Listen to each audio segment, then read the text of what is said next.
Blank check with Griffin and David. Blank check with Griffin and David. Don't know what to say or to expect. All you need to know is that the name of the show is Blank Check. Someday my dream will come. One night you'll wake up and discover it never happened. It all turned around on you. It never will. Suddenly you are old. Didn't happen and it never will because you were never going to do it anyway. You'll push it into memory and then zone out in your Barco lounger, being hypnotized by daytime TV for the rest of your life. Don't you talk to me about murder. All it ever took was a down payment on a Lincoln Town car. That girl, you can't even call that girl. So what the fuck are you still doing hosting a podcast? What if Vincent came here and he made us assassinate people through the radio? I don't know. This is my new game, and I feel like it's become very fertile, is just really working further language of podcasting. Not just using the one word in. to substitute. Yeah. Right. So that it has some meaning. Yeah. That's good. Because I feel like Vincent's going to come in at some point to our show. Throw you out the window? So? Yes, throw me out a window, which will take very little force. He'll just walk in and I'll throw myself out a window. You know who's scary? Tom Cruise in Collateral? Vincent. Yeah. Very scary. I forgot how much he's just like Jaws in this movie. Yes, he's like an animal. Like, or a robot. Like, he's like a robot animal. Right. He's like a Terminator dog. Yes, he is. Yes. Because he sort of sniffs. He does these great sniffs. Yeah, I'll be Bark. You know what I'm saying? I mean, you know what I'm... It's like he's saying, I'll be Bark. He's got like Vincent. Get him over here. I got a job for you, buddy. Toot sweet. He's got like a robot voice in the thing. Like there's something about it where it's just like, what? I don't know what you're doing exactly, but it's like he's got like a voice modulator in his throat. Well, he does have a I think he worked very hard on the. And it's voice. a weird thing. I feel like the manner of speaking. We've talked a lot on this show about old TC. 14. And also TC. What 52? What age is he now? I think he's like 56. Older than Wilford Brimley in Cocoon. Yes, I mean that's very true. 56, and he's going to be 57 in July. Okay, so and he's planning on going to space or whatever the fuck the Mission Impossible movie is going to do, right? He's going to like drill to the center of the Earth. Let's start calling him TC-57. Can we do that on this show? Sure. Okay, so old TC-57. You could also call him TC4 because technically he is Thomas Cruise Mapother IV. Yeah, but I don't like that. Fair enough. TC-57's funnier. Got a good rhythm to it. It's got a good rhythm. We've talked about him many times on the show because he likes working with auteurs, directors who have massive success early on in their career and are given a series of blank checks to make whatever crazy passion projects they want. Sometimes those checks clear, and sometimes they bounce. Baby, our producer is very, very excited. Like he's so proud of you. He lit up that I got to that quickly. It was so good, and it was so seamless, and it was really masterfully done. See, here's the thing, though. Yeah, he was interested, or he was into that, right? Working with the auteurs, right? Yeah. Now, and the weird shift is he moves out of auteurs. He becomes Mr. Sci-Fi action movie guy. That's right. Which he previously had not been much of an action guy. Right. But I think a thing that we all like about modern Tom Cruise action movies is there are all these meta-narratives about, like, he's finally, like, he's lost it. And he's trying as hard as he can to hold on to it as much as he can. Right. And I think he becomes a more interesting actor when wrinkles finally start showing up on his face, because for so long he was so perfect. And this movie is a weird example of, like, you see how much effort went into trying to make Tom Cruise look more worn down than he was. Right. So you'd say this is no wrinkles on his face yet, or not as many? I think the wrinkles are prosthetic, and the gray in his hair. The wrinkles are prosthetic. It's all prosthetic. The gray in the hair feel like it does. He loved his look in this so much that he renewed his passport in makeup. Really? Took a photo of himself because he was like, I'm not going to look this good, whatever, I'm going to look this good. But you know what? Old. I bet that's why he starts to, like, let himself age after this. Sure.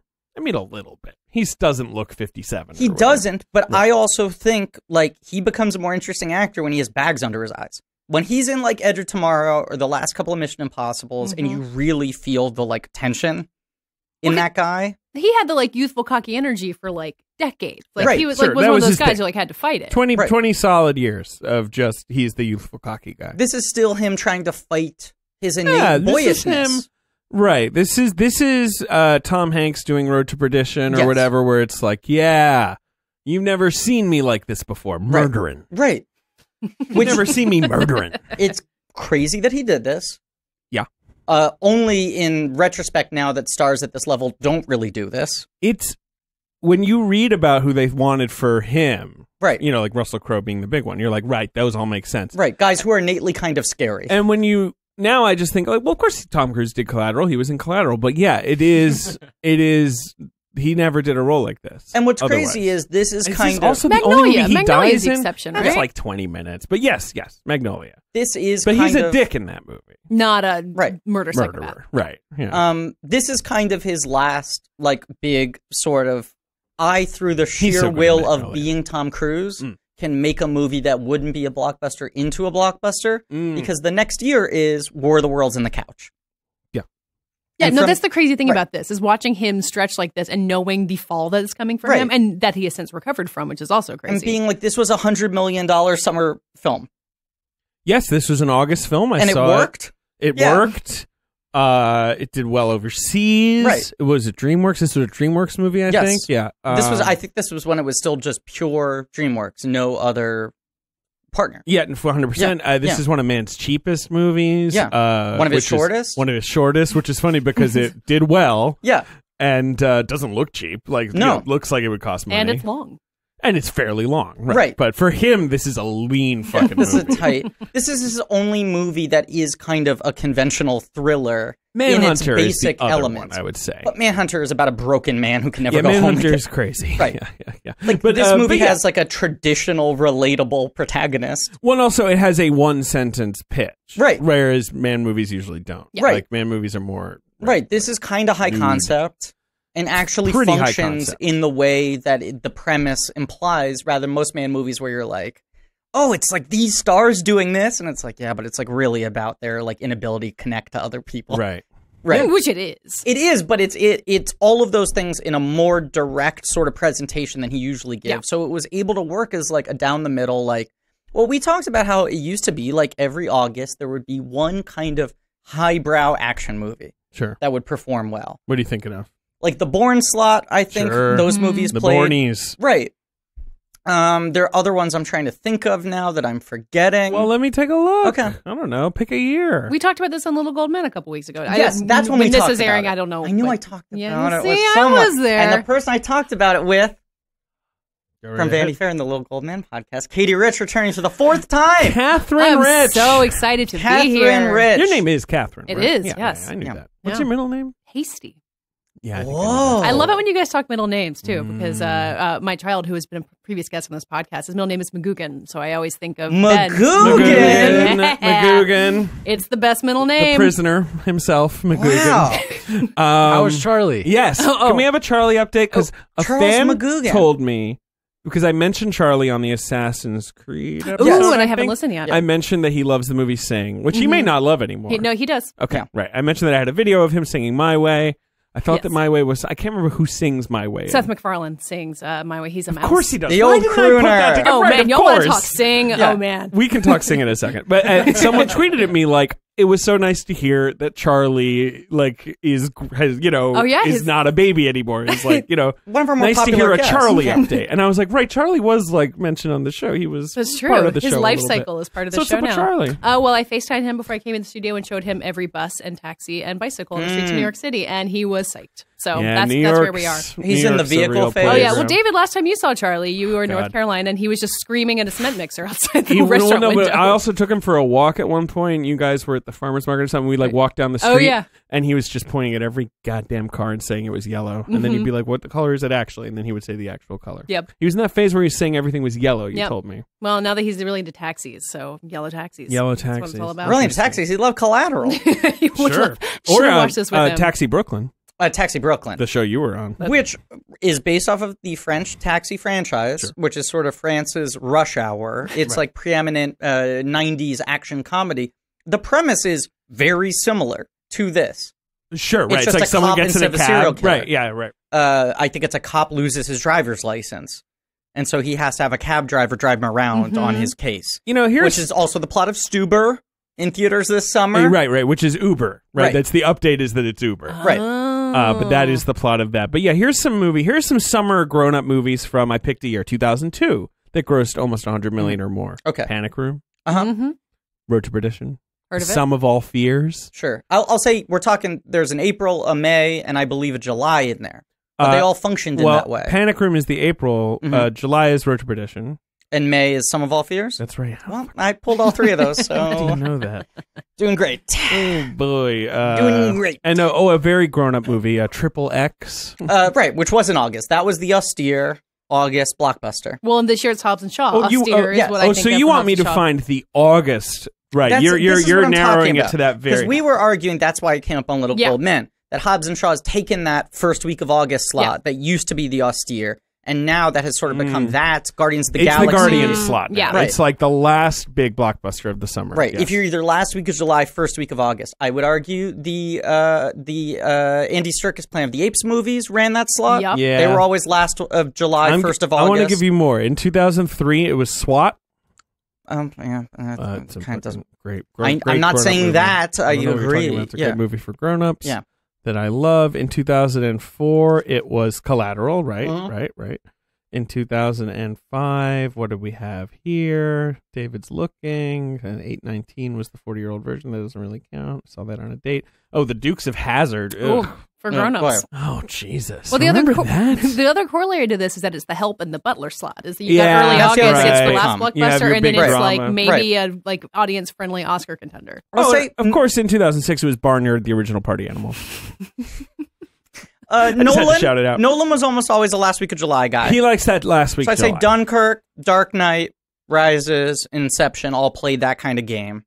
Where it's like, here's the slightly more intellectual, even when it starts to become more franchisey, you know? The Bournes, as you note, always are there. Ultimatum was I think there. Public Enemies had this... No, Public Enemies was early. I want to say, was 4th of July? Would you like to know why I know when Public Enemies came out? Please. Because I was in a screening of Public Enemies on the Upper West Side in 2009, and the lights were about to go down, and I saw a text that Michael Jackson had died. Wow. And that is the context in which I saw Public sure. Enemies. So that was, I think, late June. Wow. That sounds right. Pineapple Express in 2008. It's weird. Yeah, that was that weird. That and Tropic Thunder came out at like right Oh, the yeah, same Tropic- time. Right Yep, next to each other. Yeah. But the key to this slot, I think, is things that still can play down the middle, have conventional, like, summer movie appeal, but then you can kind of pat yourself on the back to be like, you know, there's some like, stuff going on there. When did Heat open? Heat feels like it would have fit Heat this came out on exactly. Christmas, which is insane. Oh, he that came is out weird. the week Okay. after Toy Story. They thought it was an Oscar play because it had Yeah. Pacino and De Niro. Sure. but there was another... Should have come out in August. The problem was they For thought... one, it's hot. They thought De Niro and Pacino, for the first time, was going to be all it took to break the box office, but they didn't realize that the week before, for the first time, Buzz and Woody were on the screen. They'd never been... Do you realize before Toy Story, Buzz and Woody had never been in a movie together before? What People about- have been clamoring. What about in the Towering Inferno? Aren't they? They're not in the same scene. They're never in the same What about scene. Bob Carroll, Ted and Alice? Are they in that one? Fuck, you're right. They are in that one. But that's a very... That's a small part. I know, it's very weird that it's in the movie. Right. I could do that all day. Just try and think of a movie to put them in. Yeah. Griffin does that in his spare time, I think. Yes, he yeah, does. no question. Collateral. I fan cast Buzz Well, and Woody in the other other movies. thing to note about Collateral is that Michael Mann is emerging, or maybe choosing to emerge from his sort of more Oscar-y phase of his career, Insider and Ali, which are expensive movies that flop. Right, and he was supposed to be kind of both. Yeah, and he was supposed to be kind of exactly, and Last of the Mohicans kind of was too. You know, Yeah. they're like, you know, Yeah. he's like, where he's like, okay, maybe I'm not. That's not what he says, but Right. you know, maybe he's thinking like, I should make a movie star movie that's more of a straight down the line thriller than like an Oscar. And I think Russell Crowe's fully anointed at this point. He's the guy who really helped push Russell Crowe over the edge. So Russell 100%. Crowe now is going to DreamWorks and going, let me read through the scripts they've had on the back burner, see if I like anything. He brings it to Mann, and I think that's a sort of like, I have capital, I want to work with this guy, I know this guy's the real deal. Here's a movie with all of the themes that he's interested in, but it's a little more straightforward. So he gets on because of Crowe, and then when Crowe drops out, he still retains the same level of Mann control. keeps it. Because he swaps in TC 57. As we now call him. I have not listened to the episodes you guys have done already because they have not. Not aired. Correct. So after Ali, David's and raising his hand like he wants the teacher to call on him. Stretching. Okay. So the Insider and Ali have their own Oscar trajectories. Did they both lose money? Like, is Man coming off of these with prestige but bruised? Yes. They both lost substantial amounts of money. The Insider lost so much money. Guess what else? Can you tell me what studio released The Insider? Hint. It's the studio that today announced that Avatar 5 is coming out in 2026. The Insider! The Walt Disney Corporation. They love losing money. Released The Insider, which cost $90 million and made 30. Yep. The Insider is a 4-quadrant event film! What if on that schedule it just said Untitled Insider? Sequel. Yeah. He's even more inside than ever before. So Russell Crowe Insider has to lend his cred to get Michael Mann. But then, I would argue. Post Insider, obviously, right. Crowe's become a big star. Yeah. And I think it was that he's won an idea Oscar. of Crowe's going look, you made 2 movies in a row that lost a ton of money. But both well-liked, and obviously The Insider got a lot of Oscar nominations, which Yeah. any studio respects. But there's that thing that we Who talked did about. Ali? What studio is Ali? I want to say it's Columbia. I think, of course, it's Will Smith. Right. Yeah. I think, and we've talked about how Michael Mann's check was always conditional on the fact that he was always able to get one of the top stars of the moment. Yeah. He's always working one of the big 5 guys. 100%. Right. 100%. And the funny thing is that in Miami Vice, it's Jamie Foxx. Right. Right. That Jamie Foxx this year, who Mann's already worked with, becomes a big enough star that he can go up to Mann at the premiere of this movie and say, Michael. Right. Miami Vice. Right. We got to make that movie. Yeah. I can be Tubbs. But then this is the run of 3 straight Michael Mann summer action movies. Yes, totally. Right. Yeah. Yes, 100%. And Collateral's the one that people accept, and the other 2 they're kind of confused by. Collateral they accept. Miami Vice made some money, but was kind of a bomb, and people were confused by it. Public Enemies made a lot of money, but people were confused by it. Yeah, very confused. Black Hat made no money, and people were very confused. Just because I want to bring this Michael's up. confused. Because I want to bring this up on what the hell is every this thing? single episode. Katey, what do you think the final domestic total on Black Hat was? A movie that comes out after the Avengers and cost $100 million. I believe The Keep is where we discovered this. It was like a February release, January. Okay, so it's like January 2013. January. Yeah, it came out during like a snowstorm on top of El Nino or whatever. I've already told this story before, but it was one of those days where the city was like, no one leave their house. And I was like, I'm afraid. Like, go see Black Hat. Well, my thing was, I was afraid that by the time the snowstorm ended and people were allowed to leave their house, Black Hat would be out of theaters. So I went to see an 11 a.m. Black Hat on the day where they were like, all businesses are closing at 1. Right. And I was like, I might just get trapped in the Magic Johnson Theater. Right, just watching Black Hat. I might be here for 4 days. Right. If the storm's as bad as they're saying, I might be here for 4 days because I chose to see Black Hat. You could have boosted the domestic total so much if you just. I would have kept paying every day with my rent. Paying every day would have increased the total. Run it again! Okay, guess the final domestic total of Black Hat starring Thor. I think this is going to be too high. I'm going to say 18 million. Way too high. Drop the 1. I say 8 million. $8 million. Did it clear double Did they release it wide? Like, yes. Was it, very 2,500 screens. They took that fucker all the way wide. 2561. It was gone from theaters within a month. Yeah, for 3 weeks, it was on 2,500 screens. In its 4th week, I'm seeing here, it went down to 200 screens. And then its 5th week, okay. Negative 8,000 screens. When I talked to Soderbergh, he said this thing that I think is true, which is like, immediately if your movie did well or not. Right. Yeah. Like on Friday morning, it's over, right? It's either over or it isn't. And there should be a button that you press that just puts it on Netflix if it flopped. Yeah. Where he's like, just fuck it. Who cares? Like with Unsane, he was like trying to do this, like, yeah, we're going to do like a semi-wide release. Yeah. And he was like, on Friday we were like, oh yeah, that didn't work. Yeah. And now he's like, just put it on iTunes right now. I don't care. That's Soderbergh's take. Yeah. No, I agree with that. I think there's one outlier. In the last 5 years. Yeah, right? Yeah. I think that's the only movie to open Christmas, that poorly. I wonder what the conversations were like. Do you think Fox was like, fuck, like when the numbers came in? Yeah. Or do you think there was anyone who was like, well, you never know, maybe it'll grow, or like the cinema score is good? Like, was there someone who saw the magic on the horizon? Hugh Jackman saw the future and said, he saw the future. I want the greatest show. Yeah, well, he can see across the sea of time. Mm-hmm. I feel like when people were doing the box office analysis after that first weekend. I love it when Katie's on because this is all we do. I know. I need to talk about Collateral. Yeah. No, go on.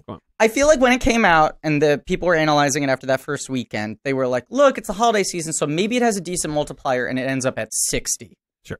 Right. Right? No, for sure. It opened at 8? Yeah, correct. Right. It opened at a black hat total. Right.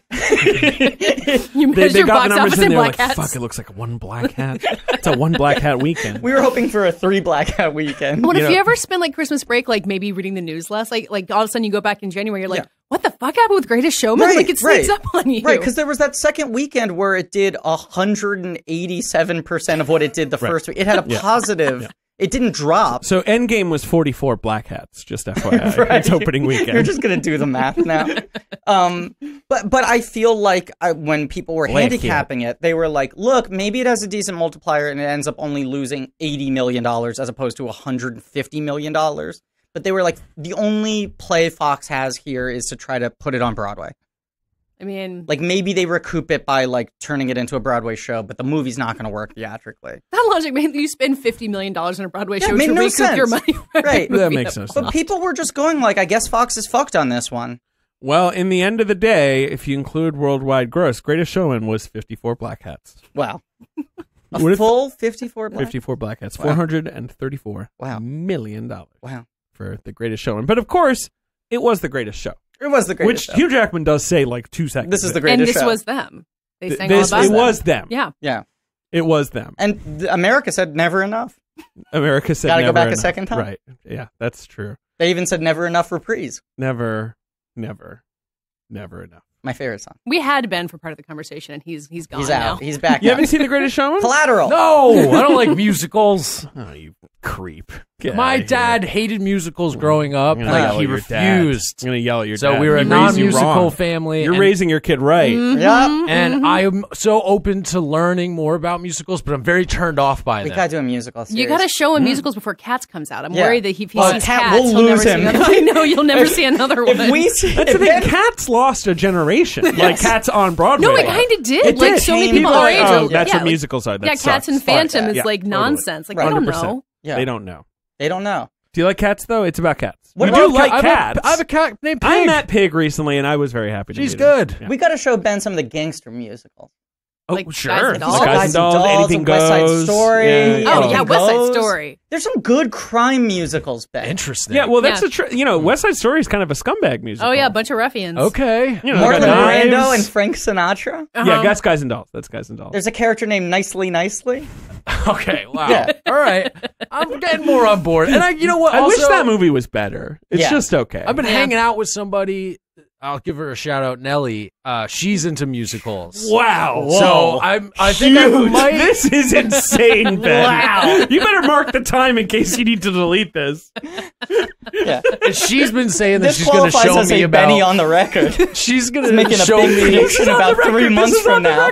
about musicals. So I Really? Yeah, and she actually is going to take me to see King Kong on Broadway. Hey. Very Well, as you excited. tweeted, this I got to see. Ooh, baby, it's big. I feel like Ben might cry seeing King Kong on Yeah, I Broadway. mean, it is big. It's about as big as a musical can be. Visually stunning. I've heard the show is good. Yeah. Anyway, I've heard the first thing. I heard about the visually stunning part. Anyway, I'm all for learning about musicals. Sure. Anything I think Ben would love Anything Goes. He'd love Anything Goes. Tap dancing. You like tap There's dancing? not a great Anything Goes Yeah. movie, as far as I know. There's one movie that is not really an adaptation. They Right, changed right. 98% of it. It sort of would be hard to adapt because it's very plot light. Can I say something?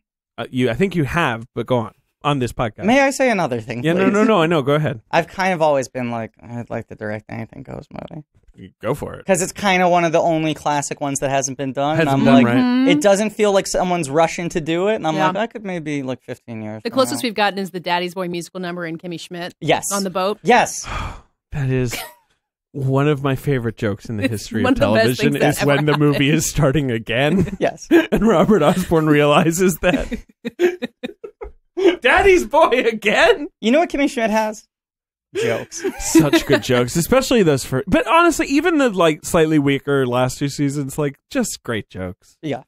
God, I just finished the Tim Robinson show. That thing fucking rules. Jokes. Oh yeah. That thing rules. Speaking of jokes, Collateral. It's got some jokes. It's got a couple. I mean, weirdly, like, yeah, kind of banter heavy. Well, this is Michael Mann's big pitch. Once he's really retained control and he knows that Cruz is a guy who presumably has wanted to work with him, you know, He's working his way through like the big American sort of Hollywood tours. He gets them on and he goes, this movie is going to unite two major box office powerhouses. Tom Cruise, we're going to pair him with a comedy star in the role you've never seen him play before. Of course, Adam Sandler. Talking about sand. The Sandman. Right. This movie was announced as Michael Mann, Tom Cruise pair up for Collateral. And in a dark and interesting role, Adam Sandler is in talks. You've never seen him like this before. And why doesn't Adam Sandler do this movie? I love this part. Because Spanglish goes over schedule. Brooks! Jimmy! This is your fault, Ben! For liking Spanglish so much. It's fun. We could have had Sandler as Max! Yeah, okay. Here's a question about Adam Sandler, though. Does his, like, ability to play rage spoil some of this? Like, because you see, because I mean, Jamie Foxx wasn't exactly like, you know, like known for calm performances, but there's something about his meekness. Yes. That you watch it grow. It's very against type for him. It's very impressive. I know what you mean. But this is a year after, it would have been a year after Punch Drunk Love, which is similarly sort of like meek plus boiling. He's like, so good at playing He could have done that. Yeah. I don't know. But I wonder if you know. watch him step up at the end, you'd be like, okay, well, I know Adam Sandler can like work himself into a rage and punch somebody. That's true. Sandler's great. What do you think of Sandler, Katie? Do you hate Sandler? No, I mean, I feel like I grew up around him enough. Same with everybody else. You kind of like, you know, like the Wedding Singer was like a rom-com very dear to my heart in 1998. It is. I pulled up a video of him saying that could have been brought to my attention yesterday. Like, I think about that all of the time. I kind of think that's a perfect movie. Wedding Singer is a perfect movie? I kind of think I haven't seen The Wedding Singer in close to 20 years. So I don't know. Probably the same for me too. Right. I mean, aren't you always just kind of wishing Adam Sandler would do better? Like it's the thing where he makes the Judd Apatow movie, not Grown Ups, the Funny People, phenomenal. And you're like, oh, okay, he gets it, and then it's like, You know what was appealing about the idea of him being in this? It's that every other time he's given a sort of serious performance, he's put himself in the hands of like a serious filmmaker, you know? Yeah. The premise has been pretty aggressively uncommercial. Yeah. And this was one of the only times that he was going to be playing a more serious role in a premise that kind of worked as a summer movie. Yeah. Because it feels like the thing that always scared him off. And the other one is Inglourious Basterds. Right. Right, which would have been cool. He was supposed to play the Eli Roth part. Yeah, I did know that. Right. Eli Roth is really good in that movie, but yeah. Yeah, he's fine in that movie. Fine. Yeah. I would say he's fine. Yeah. He's got the look. And they cut down the part a lot when Sandler didn't. Sure. I assume with Sandler. Right. There was a whole chapter they shot of the movie that is his hometown. Where like Cloris Leachman was cast, and a bunch of big actors who weren't in the movie. Show? Right. And I imagine it was because maybe Eli Roth couldn't handle that much. Right. But yes, that whole aspect of it is really exciting. And you saying like, would knowing he has the rage in him sort of spoil the arc of the character? My argument is it wouldn't, because it's in such a different zone that the rage would still have to be manifested through him seeming cool and dangerous, which is a thing he's never done. When he gets angry in movies, it's so childish. Oh, you're thinking about like when he has to go in and talk to Javier Bardem and like play it as cool as possible and be intimidating, like, not childish. Here's a crazy thing I want to say. Fucking annihilates that scene. I agree. Yeah, he really does. But here's what I want to say. If Adam Sandler, with his star persona... You're going to be wrong. I know what you're going to say, and it's going to be wrong. Had executed... This performance. Right. In his own way, that scene at the same level, I think he would have won the Oscar. Yeah, you're wrong. But that's a great pitch. If he had pulled that scene off, because that was the scene where I think everyone went, oh, fuck, Jamie Foxx. Yeah. Now, who beat Foxx this year? Obviously, Foxx is not going to win because he is winning lead actor. I was just going to look this up. Morgan Freeman, $1 Million Baby. Right. A performance I would argue has not held up incredibly well. Well, that was a career Oscar. Right, 100%. He's got the one great moment in that movie. He's fine in that movie. He's arguably the worst performance in that movie. He won Best Supporting Actor in 2005 for Shawshank Redemption. Yeah. That was 100% his Shawshank makeup. Yeah. It had hit such a cultural saturation. Well, he couldn't be nominated without winning. It was one of those things where if he'd been nominated for like Farty Pants, the idiot story, he would have won. Hadn't been nominated. What's this about? It's this guy who's got real farty pants. Throw it on the blank check pictures slate. He had not been nominated for a while at that point. Yeah. His last nomination was for the Shawshank Redemption. Wow. Because so that was his makeup. Made garbage. I mean, no offense to Morgan Freeman, but that was when he entered his sort of deep impact zone where it's like everyone wanted the gravitas. He played God in Bruce Almighty. Right. Right. And they were, he didn't totally make, because he made like Seven, which he's really good, and he made Amistad, which he's really good. And he did make occasionally like work with big directors. But he's doing a lot of like the Alex Cross movies. He's doing Dreamcatcher. Anyway. Yes. Well, you got to be careful with this revisionist history, though, because if you take that Oscar away, then maybe he goes and wins for Best Actor in a Leading Role in Invictus. Oh. Everyone's not a great performance. Most memorable. Though, you know, Trevor Noah, I was listening to, he was on, I think, Simmons, one of the podcasts, and he said that Matt Damon in Invictus is the best South African accent he's ever heard in a movie. I think they gave him an Oscar nomination just for the accent. He did, like, Trevor Noah was like, I don't know what he did, but he sounds correct. That role is so thankless in that movie because that movie is so poorly written, and the only thing that Damon really does is nail that accent. He nails the accent. So Stuart Beattie, he's Australian. He took a cab and he thought, what if there was a crazy person in the cab? He writes a treatment. It's called Crazy Taxi. He pitches it to Sega. Go ahead and pick your car and driver. That's my impression of the Crazy Taxi menu. I gotta get across town now. Hold on, let's play Goldfinger. Hey, take me to wait, like there's like Chicken Shack. You know, you always have to go to like some Pizza Shack, anything like that. Joe's Fish Hut. Yeah. Did you play Crazy Taxi, No, Katie? this is nothing to me. What was it on? Sega? It was on Sega Dreamcast. We didn't have Sega. We were a Nintendo family. Anyway. No, it's called The Last Domino. And then, why aren't you applauding? Didn't the Keira Knightley threw his hands out like it was a victory lap. The Last Domino, just the worst treatment title. So the Keira Knightley domino comes out and takes the title away, right? That's the only reason. Oh, really? I don't know. No. I just have my name is Domino come out around the Harvey same time. They did come around Domino Harvey. The original story centered around an African-American female cop who witnesses a hit. And the romance between a cab driver, what the fuck? It doesn't sounds bad. But this is, I feel like, a definitive LA movie. Even in my limited knowledge of the city, I feel like this is a movie that understands the city so well. Oh, can I offer a correction quickly? Yeah, sure. I bagged on LA in some recent episode. I don't remember. You were bagging on LA. I was bagging on it. You came out. People were pissed. angry. In my defense, I had just come from LA. The City of Angels. La La Land. But I was griping about the fact that in LA at Starbucks and all these places we went to, they had these warnings that were like, may cause cancer. Yeah, right. Which is some about coffee? About everything. Anything in the air. It's some crazy restrictive law they passed. Well, right. So that's what I thought. And here's where I've been corrected. Okay. Those warnings are about things that exist worldwide, that LA is the only city that's passed laws to warn people acknowledge. Against.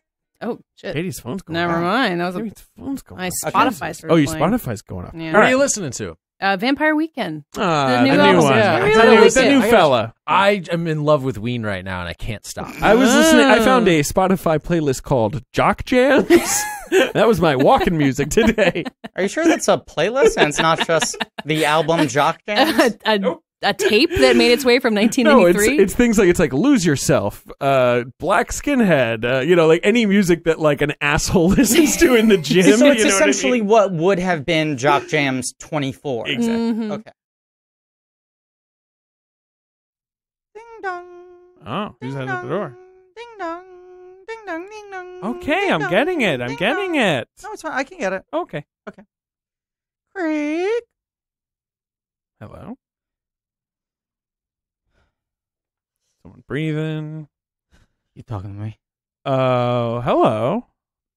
No, not oh hello. You talking to me? Yes. Sir, can we help you? I'm Robert De Niro. Oh. So you're just the actor Robert De Niro. Oh, you familiar with my work? Big fan. Oh. Ladies and gentlemen, a huge get for the podcast. 2-time Academy Award winner, Robert De Niro. You're talking to me? Yeah, I'm talking to you. Oh, okay.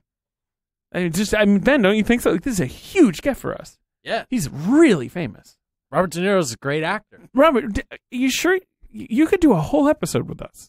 No, I just want to ad read. Okay, what do you want to talk about? Well, So is this my... No, Yeah. Ben, what were you going to say, Ben? I think that's the cue line. You're talking to me, and then you say, We all need someone to talk to. A person who can support us through rough patches or even the everyday ups and downs of life. That's where Talkspace comes in. You talking to me? Yeah, Talkspace. It's therapy for how we live today. It's mobile, it's available where you need it, and it's affordable.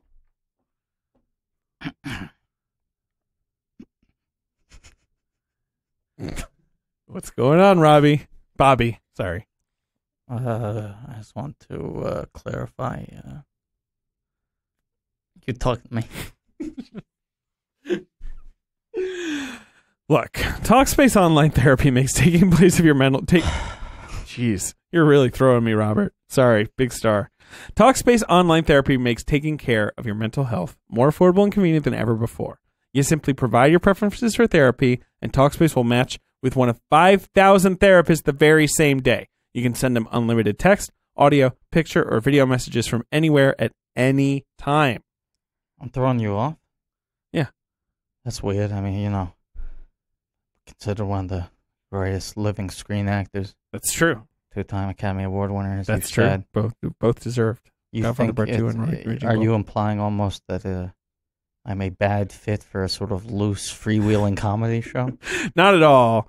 That I we're miss my thrilled cues to have you. and the big lines that they give me to initiate the start of the whole program. Just turn around. You're supposed to be looking at me when you talk to me. Oh, right. Are you talking to me? Yeah. No matter what you're going through, you're not alone. You can join 1 million people, more than 1 million people, who feel happier with Talkspace. Hey, Ben, you've used the service. It's a great service. You know, it's basically a mobile therapist you get to talk to whenever you want. Well, it's just great because you can access someone anytime you need to talk to them. Can I... Convenience, accessibility. And 1 month of therapy on the Talkspace platform costs like the same amount as a single face-to-face session with a therapist. Sorry, I don't mean And you don't have to wait a week to share what's on your mind. I don't want to interrupt. Can I motivate your audience for a second? Yeah, go about ahead. Experience with the product or service. I've been doing that for a while, but sure, you go right ahead. Oh, sorry, I didn't hear you. Great.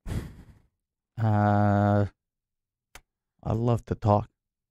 Okay, sure. I get that. Okay. That was my...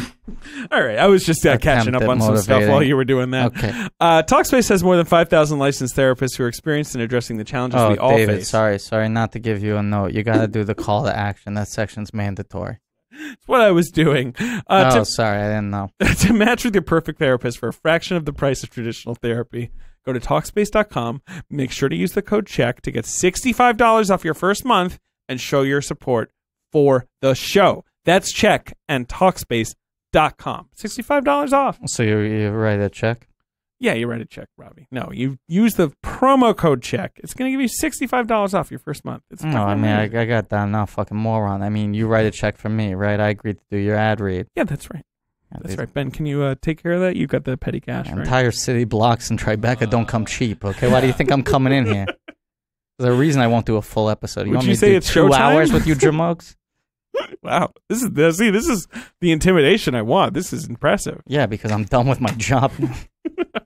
Jeez. And there he goes. Wow. Wow. All right. What a legend. Great to have him.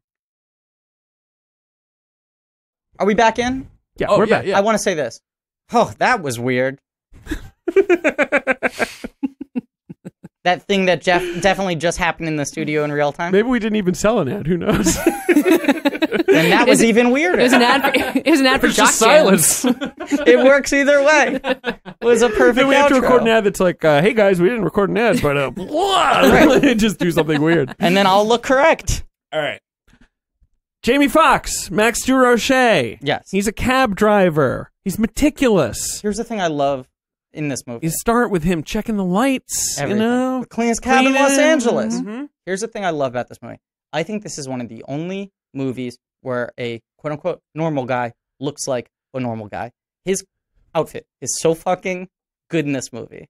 Because I just feel like even when people are supposed to be just like fucking everyman, Right. it's like a little bit too get designed. out of here. That's a movie star. That's Michael Mann's clothes. This is personal clothes, right? That's what. Hey, Jamie, you wear hoodies? There's something about his glasses. Yeah, the combination of the hoodie and the shirt. Yeah, I mean, his Jamie body Foxx is a language. handsome man, but he's Yeah. not like he can wear normal clothes. You'd be like, oh yeah, he can be a cab driver. Yes. He's just right, because you need him to be attractive enough that Jada Pinkett Smith is going to give him her card. Yeah. Right. You need him to at least be somewhat like charming in that scene. Well, and that scene is so tricky, and especially I Right. think people more over it now. You're like, oh, cab driver hitting on you is like the worst Yes. nightmare, Right. and that scene Right. But he plays doesn't so hit on her. well. He doesn't. No. He doesn't. She hits on him. He's just got an interesting vibe, and Yeah. she sort of like realizes that. And you're right, it's so well written because at first, like, they're arguing over the route to take. Yeah. But it's sort of like a friendly argument, and then it just sort of like merges into conversation. Yeah, right? and you're waiting for him to be like, so if you're in town for a couple days, and he doesn't do it, which is smart. That's how you get passengers. I will say, I do think it's an LA thing. When I go out to when LA, when I even go when I'm, anywhere like, outside of New lifting York, now. honestly, you talk to your driver. Oh, Yes. yeah. Whereas in New York, like that doesn't really happen. It's really just not part of the but thing. especially in LA, because if you're driving a car all day, you feel like you don't exist. Yeah, sure, right? Yeah, if yeah, that yeah, makes yeah. sense, Yeah, because yeah, in New yeah. York, you're like seeing so much. Yeah, it's crazy. And the second you get off your shift, you're like in the middle of the city. Yeah. In LA, I have never had a lift in which a driver doesn't attempt to have an extensive, in-depth conversation. Does with that me. drive you insane? A little bit, because I will walk into the car with headphones on. Yeah, right. Sometimes, obviously, you do not want to have a conversation. Right, I will make several serious phone calls. Oh, fuck, I guess I gotta call my grandmother now. It's the only way out, You just call other grandmas. Yeah. You call Irma P. Hall. Yeah. Is I she literally... still alive? Irma P. Hall, she is. Good She for is, yeah. She's a former school teacher. That's what Yeah. Michael Mann said. But this is, you saying the scene is tricky. It's like another tell that Foxx is so in the pocket in this, that you just like completely buy that there's nothing nefarious nor annoying about him. Yeah. He's fussy, but that's okay. Yeah. Yeah. And he's not like some like innocent where I just was like, you don't believe that he can like live He's in Los oblivious, Angeles. right. Yeah. Right. But right, she right, makes right. it clear that she doesn't really want to talk, and he finds a way to keep the scene going. Yeah. Mm-hmm. Without going Fox like, this pestering her. fucking guy. Yeah. Yeah. Yeah. And she's so good in this. She is so good in this movie, Yeah. and especially this first scene. How Right, long yeah. after this did she stop like really taking major acting such roles? a 'Cause shame. It wasn't After that this. long. It's because Kinda right she's after one of the that. ones that is handing off from the last movie. She's in Ali for a Right. hot second, and she's so good in it. And she's coming off the Matrix sequels where she was like the much hyped new cast edition. the next year, she does Madagascar. Yep. 2 years after that, she does Reign Over Me, which she's sort of the fourth lead in. Yes. Third. I'd say she's the third lead in that. Yeah. Sure. Oh, it's like REI. It's GN. Adam Sandler playing Tim Burton. We've he talked looks about like Tim Burton. Oh, I thought it was like. It's like the one where Yeah, no, I Donald got it. Sutherland is the judge. Goes, "Shut up, Yeah. shut up" to BJ Novak. The woman. She was in The Woman. The Women. Oh, I know, The Women. I was saying it Yeah. wrong. The Women. Right. The Yeah. Women. That remake of The Women that nobody asked for and nobody saw. And Yeah. she directed a movie called The Human Contract, which I believe we've also talked about in this movie with Path Vega of Spanglish. Right. She also had a new metal and then band. after that, it's, Yeah, new metal band. Wicked Prayer. Yeah. Yeah, Right. But after that, her Hawthorne? next Hawthorne, but her She's- next yes. cartoon role is Magic Mike XXL. Right. Which she's so good She's in. so So good in that. She's on my ballot for that. Yeah, she should have gotten supporting actress nominee that And, year. and then she did Bad Moms. She did Girls Trip. Like now, she might pop up. I assume she'll be in Girls Trip again or whatever it's called. But it is kind of interesting, and I think telling. She did one of those. I think it was it the Vanity Fair video or was it an Esquire one where it was like her career. I think she did. It was for A Vanity video? Fair. That was like my career retrospective, Oh. and she was going through all her performances, and she's First of all, watch it. She's an actress it's I GQ. love. I know what you're talking about. Oh, it's GQ. The one where the actor just sits down and then they're like, Tropic Thunder. And then it's like, No, because not it that wasn't one? that one. That's Okay. why I think it was Vanity Fair. All right, fine, whatever. There are a couple there's the one like my big roles, and there's one that's like my career in review or whatever. Yeah. Whatever the point is. Watching her talk about her entire career made me respect her even more than I already did. But I think it is very telling that she has not followed up Girls Trip with a bunch of comedies.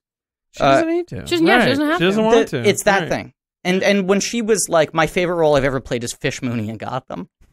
Hey. And she's like, I fought so hard for that. I came into the audition with two like giant Fish. Mastiff dogs, and was like, you better give me this role. And they were like, you want to be in Gotham? Yeah, you can have the role. You can play Batman. She talks Who about cares? She talks about Wicked Prayer a lot. Yeah. Like as good as she is in things like Girls Trip or in this, She's great in Girls I Trip. get the sense that she like is greatly prefers playing lunatics. But she is so good in this as a pro. Come on, Yeah. Katie, talk Jada. to me. I mean, she is good at being a pro who you don't forget about. Like, she's like in the very beginning of the movie. You kind of know that she's coming. I mean, I'm not the best at piecing together plots, but it became very clear after a while. I was like, oh, yeah, they're killing witnesses. I bet that the defense case or the prosecutor case she's got is coming up. I mean, it has to happen. Yeah, it's a thriller plot. But this is a movie that's lobbing famous people at you, and maybe they're not going to turn out to be a big deal. That's true. So it sort of has that in when its Debbie pocket. Mazar shows up at the beginning, I was like, fuck, what's going on I remember watching it thinking, this is like an incredible one-scene performance. Right. They got someone this overqualified because that one scene kind of has to set up the emotional because it's Michael stakes. Mann. Right. Yeah. Right. Sure. You need that scene to really have impact. So the twist got you, is what you're saying? Like, yeah, because I assumed that like at the end of his crazy day, he'll call Jada Pinkett and the emotional resolution of the movie So you knew the will card was going to come into play, but you didn't think it would be I thought it would be an emotional payoff and not a plot payoff. Mm-hmm. I remembered being genuinely impressed by that because of, the austereness of the film made me believe they could have someone that good sell one scene that hard. It's such a good scene. It's so good. I think it's a great scene. I do too. And they don't keep cutting back to her, so you can kind of like believe that she's out of the narrative. She's a completely. clean out. Well, I mean, which Mann really likes. He uses digital photography in this film. Right. He uses it's like 60-40 in this one. Yes. Right? And he says he uses it mostly inside the car because he wants you to see what's outside the car. Right. Which, like, on a film camera, you probably wouldn't. At night, very blurry, with that sort of, like, night. infinite depth of field, that's something that you couldn't do. Because he wants you to see L.A. Yes. The commentary is mostly him pointing out every location and being like, what this is this is a bodega on, like, Sepulveda. It's like that. Yeah. The whole So all the, like, movie. overhead shots, like helicopter shots, those are all filmed? I assume so. I don't know. A lot of the interiors are filmed. I know the nightclub was filmed. Yeah. Oh, that scene. Because I watched this like on iTunes on my like somewhat old television. Like fine. I thought I'd be able to tell the difference between the digital and the film, and I couldn't. Because I remember at this point, like if you shot something on digital, everybody like it looks awful. I think there's certain moments that stand out a little bit more as one or the other. Yeah. But it was at the time it was so stunning to be like, wait, this is a big Tom Cruise movie and it has shots that look this bad in it. Right, yeah, it has shots that look this DV. Right, this looks like a home video. Yeah. Right. I remember it being like a very unnerving It looks thing. incredible, I think. I think now it doesn't stick out as much because you're just like most blockbusters look like this. I guess now. that's what it is. Like my eyes have changed. Right. I remember Public Enemies being the same thing. People Public like, it's Enemies, movie. it's really it's more jarring. Is it? Okay. Yeah. Well, and also because it's the period. The period thing makes really it feel freaks really people out. incongruous. Yeah, like the sleek LA streets thing really fits the digital. Right, 100%. and that's night. It's just crisp. It is. I mean, you've been buying like the Blu-rays of the Michael Manns you don't have and writing them off. Yeah. Do you know why I haven't been doing it? Why not? Because like all of these movies, I'm like, I want to wait for that to be like a 4K thing. Yeah, well, that's fair. That's fair. Especially because all these like post-2000 ones are like so on the forefront. Yeah, so you want it in 4,000 lines of resolution. Yes. Yes. In the episode. That's it. Oh, cool. All right. Thanks, guys. That was good to see. So, Tommy Cruise as Vincent. We see him pick up his briefcase from Jason Statham. Jason Statham's all right, bruv. Right. Here's your fucking briefcase, innit? Yeah. Is he a boxer? He's a fucking boxer. Assassin boxer. Box you to death. Yeah. Are you gonna play your music cue? You were pumping yourself up before we started recording. Oh, anytime you want to play that, that's fine. We can. That's later. That's when he steals the briefcase. Oh, that's true. Okay. Sorry. Vincent gets the fare. He's He's a Silver Fox Terminator. Oh yeah. Yeah, but he's also very like existential. Yeah, for sure. Once he starts, he's emotionless but existential, which is a really interesting he combination. definitely wants to talk to Max. Oh yeah. Like he's ready to chat. He's got a lot of thoughts on the human condition. Well, he trots out that story about the guy dying on the LA subway like right away, before anything has happened. But I mean, like, again, so easy for this to be hacky. The sort of existential hitman, like it'd be like John Travolta in Swordfish. He'd be like opining on God knows what. Right. It'd be like some Tarantino ripoff. Right. Right. But in this, it doesn't feel like the movie is presenting it as profundity. It's like the movie is going like, yeah, this guy's that scary. Yeah, this guy's weird, right? That, like after killing people, he just wants to sit in the back seat and being like, so what are your life dreams? You're never going to accomplish anything. To Man, the crucial line is, I didn't kill him, I shot him. The bullets in the fall killed him. Right, which also, is sort of like a joke, but also how he thinks about it. But also, when we talk about like stories about Michael Mann, right. a lot of them sound like this character minus the murders. Like Michael Mann conversationally, I think is probably pretty similar to Vincent. What do I took some no notes bullshit on this filter, kind of conversationally antagonistic. Well, that's why these actors like working with them, right? Like someone who's going to kind of like look at them and be like, do you really want to do that? It's Tom a lot Cruise? of these alpha males who want to feel challenged by a guy. It's the Bobby Knight thing of like, they want him to push him so he's got the adrenaline before he goes on the court. Yeah, there's a reason that Michael Mann doesn't work with actresses over and over again, probably. Correct. Jada Pinkett Smith. Jada Pinkett Smith. Oh, that's true. Right. But no, she gets in and out, and once again, Dan Denora. He works with actresses to play small supporting roles in his films over and over again, not lead roles. But this is like, at this point, the best female character he's ever had in a movie. Probably. I'm like, well, Madeline Stowe. Yeah, I mean, but anyway, yeah.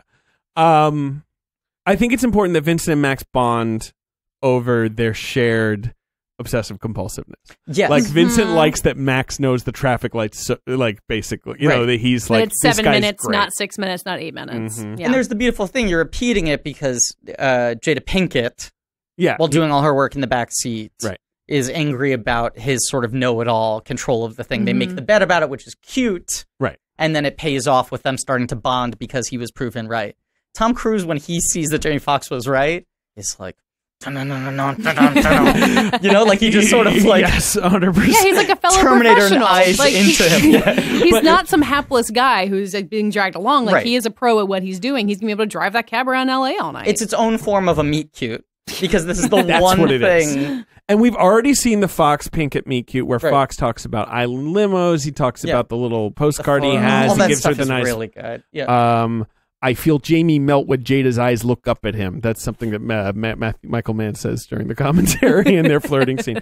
And then Vincent's the guy who, when they're talking about island limos, immediately is kind of rude and gets to the reality of That's it. your big plan. Right. Yeah. Where he's like, how long you been driving? 12 years. And Vince is kind of like, oh, okay. You know, like. I also think it's nice, though. And this itchy trigger finger over here. Oh my god! I think it's nice that, like, once again, like in line with the fact that Jamie Foxx actually looks like a person in this movie, that his dream isn't something completely outlandish. You rarely see people in movies having dreams that, in a movie, feel this modest, but in their life feel very You would think he'd be like, yeah, I'm going to be rich and famous. Like, no, he's like, I want to run my own a record label. better car service company. Right. Well, and that's the monologue from the beginning where he just needs a payment on one Lincoln Town car and he can't get that. So like the modesty of it means that it's not just not being able to do it. Like he is stopping himself from achieving this dream. But that thing I certainly feel with LA drivers, like you hear them all the time talk about like the limo company they're trying to start and getting the connections, the contact list, you know, the client list, right? All of that sort of stuff. Michael Mann and Jamie Foxx sat down and wrote down the business plan for the limo company. Cool. Like literally they were like, let's see what this character needs, how much he's got and how much is left, you know, for him to actually start a limo company. I love that it's like such an art for him too. The line about like they won't even want to get out of the car. Yeah. Island limos. And you can tell that it's like this guy really cares about this fucking thing. It makes me uncomfortable. Yeah. So like see someone like want something like that. You mean right? You feel like bad for him, right? I feel bad for him. The desperation of it is, but it's like effective. Like I remember feeling really bad for him watching it the first time. Yeah, but it makes you really care for the guy because you're just like, God, I just want him. It seems like that should be easy enough to accomplish. Yeah. They go to a stop. Yeah. Max offers him the $600. He said flashes the money. Yeah. To let me book you for the night, essentially. And this is when he's playing like full Tom Cruise, like shit eating, I'm so grand charm. Yeah. Assassinates someone. The guy falls out the window onto the cab. Yeah. Tom and Cruise then we're off to the races. Right. Yeah. Help me get this body. Take the hands. Pour some Aquafina onto the roof. Great. We're settled.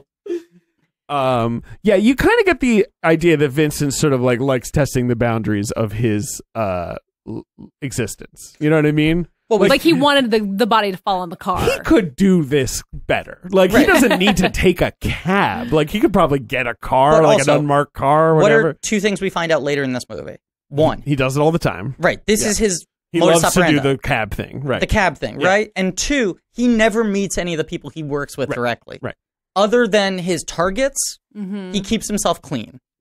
Which means he has almost no human connection. Correct. Because even other hitmen have the people they're like answering to. You know, you watch a show like Barry that's so much about the weird, uncomfortable relationship between like Barry and Stephen Root.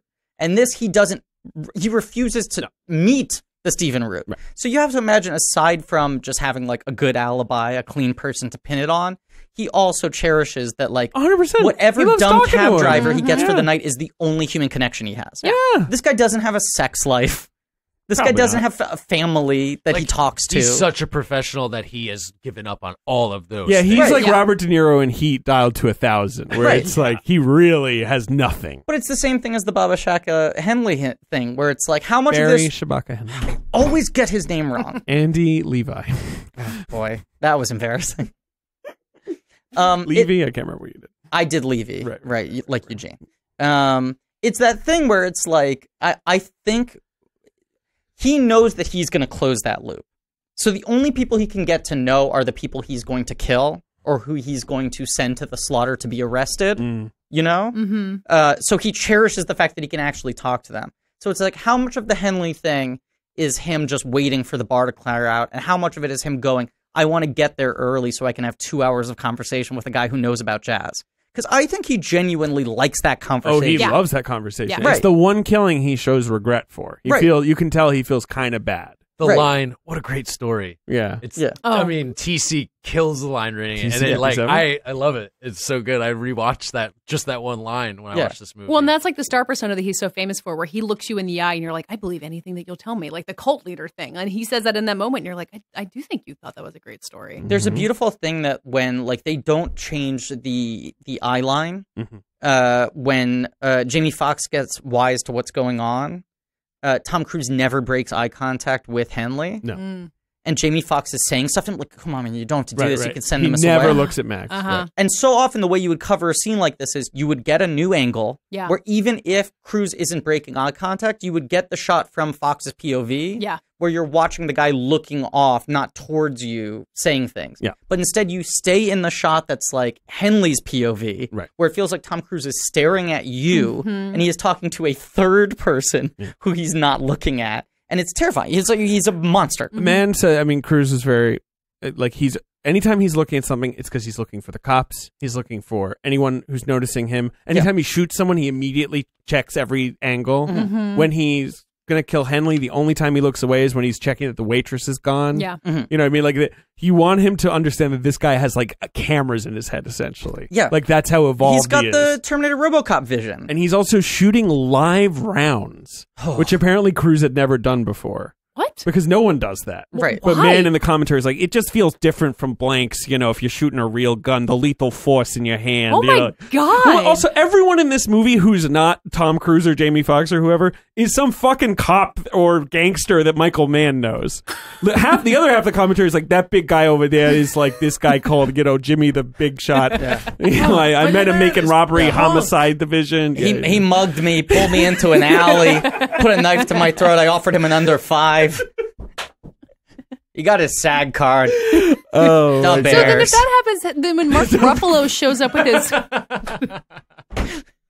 Ruffalo. So Ruffalo shows up, he's Mark Ruffalo, and he's got his like slicked back hair and his earring. Like, what are these real cops thinking of Mark Ruffalo? Let me tell you. Oh my I'm God. so glad to listen to the I'm so commentary. excited to get to Mark Ruffalo Ruffalo. shadowed an undercover narc called Q for 6 weeks, who apparently looks exactly like that. So he just brought in the photo and was like, this is what I'm this gonna is look. what I'm going to Yeah. look like. Slick back hair, weird sort of soul patchy goatee, diamond earring, like this. It's one of the The things way I he love about this holsters his character. gun is Yeah. apparently like the exact, you know. I Mark lo- Ruffalo is fantastic Oh, in this so movie. The fact that this came out the year after 13 going on 30 is just like Mark Right. Ruffalo's career at this point was so strange. This was kind of one of his rare serious acting roles in the middle of his In that romantic sort of- comedy that wilderness. sort Yeah. of valley in his career. well, yeah. it's the same year as Eternal Sunshine, but he's like kind of cute and charming yes. in that. He's great. Like, Very good yeah, in that. yeah, but the But like against darkness type. of this Yes. is like really Right. rare for him. The fact that he's in it, like I've seen Collateral 50 times. Every time he shows up, I'm like, right, okay, yeah, right. I forgot he's the fourth lead, right? Well, yes. they wait like 30 or 40 minutes to introduce And him. then he's sniffing on he's like one case behind, you know, one assassin behind them. I remember seeing that he was on the fucking credit block on the poster, but he wasn't in the trailers at all. So when he's introduced, I went, oh, I guess he's playing another criminal. Yeah. Like, I Right, genuinely buy. I totally did too. Which I love this thing where it's like, here's this guy who's gone so deep into this disgusting greasebag character with this gross look and the slick back hair. He's hot. But, you know. Hot. But Remember the when ca- he was Hulk? Hot Hot, Hulk? oh, Hot Hulk. Remember that scene in Endgame when Hulk and I fucked? Yeah. Yeah. That's what people, it's so surprising. People said, haven't seen it. People have been complaining about the fact that there wasn't an after credits scene in Avengers Endgame. Right. When there's clearly 40 minutes just sex. of Daddy Hulk fucking you. It had an NC-17 rating, and I thought that was weird. Yeah, it made $350 he just million fucks anyway. you and you say thank you a bunch. No, it's nice. It's nice. Thank you so much. You can't, Ben, he's so hot in Endgame. He's so hot. He's really hot. He wears a cardigan. It's incredible. Ben has decided not to watch Endgame until we do the commentary because, we asked what him do you care? Well, and also, what does he care? I don't care. Did you even see Infinity War? The one with Thanos? where they turn to dust at the Yeah. end? Mm-hmm. Yeah. Okay. So you did see that. Yeah. I didn't see it in theaters. Fair enough. Right. Fair There enough. you go. I watched it on a plane. Yeah, I'm like, As the Russos Griffin intended. asked, why don't we do a fresh take? I could totally take myself out of the you're running. losing nothing. I'm fine. Yeah, right. Hulk is Zaddy in Endgame, though. Mm-hmm. Yes. So in Collateral, the hitman and whatever, right? Oh, I was going to say, the thing I like is that he's so deep in this character. He walks into this apartment. He's like, this is the day I'm finally going to, catch my guy. Yeah. And then he realizes the dude's already been pushed out a window. Right. And now he's just stuck, essentially, in character. Right. Now on, an active homicide case. Right. So all the other cops, like Peter Berg and everyone, when they're coming in, they clearly are like, this fucking guy. He's like this undercover dude. This isn't your case. Yeah, it's not, This isn't your territory. And he, ends up with the FBI, and the FBI are like, oh, this is big. This is so much bigger than you think it is. But you imagine he's been undercover for months and months and months where he's like, I'm not going to just leave this thing. I need closure on it. Right. And so he looks like a fucking, like a mook, like the whole movie. He looks like a mook, and then he gets shot. Yes. Oh, and he dies. Man. A brutal death. It's incredible. Brutal. And it's such a good, I love that, storytelling, sort of knife twist where it's like, someone is on his side and has figured it out. And it's going to be okay. Yeah. Let's blow him away. Seconds. And you live in that comfort for 90 seconds. Yeah, right. and you He's don't like, think that's I understand, the end Max. of the Come with movie. me. But you figured that's where it's headed, and then Tom Cruise is like, no, I'm fucking Terminator. Right. But not only that, when Tom Cruise shoots him, he's like, I got that annoying guy away from you. Come on, let's go. Come on. It's like your worst friend. There's the scene after, so after the first killing, he zip ties Max's hands to the wheel to do the second assassination. And the two guys hassle him. Ben Hosley and Ben Hosley Jr. show up. The Hosley brothers. Being like, hey, man, what's up? What, you zip tied to your cab? Oh, weird, huh? Oh, too bad. I'm taking your money. It is kind of an incredible.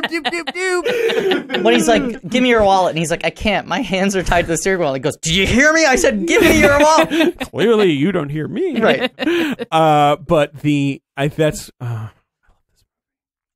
I'll give you a moment. Vincent shooting them where he, the tap head. Yes. Mm-hmm. And then he gets the other guy 2 taps, and then as he's going to pick up his bag, he gets him in the head. Yeah.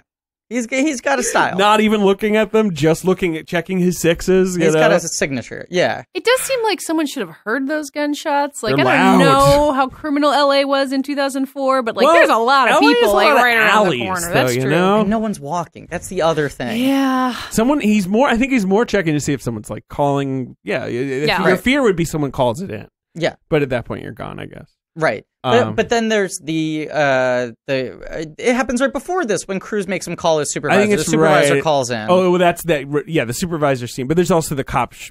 Right, we should talk about over. that. Yeah. Richard T. Jones. He's Richard T. Jones. He's an exceptional actor. He's in Judge and Amy, which Amy Brenneman I did Heat with. That was Michael Mann's explanation for who he is. Yeah. Yeah.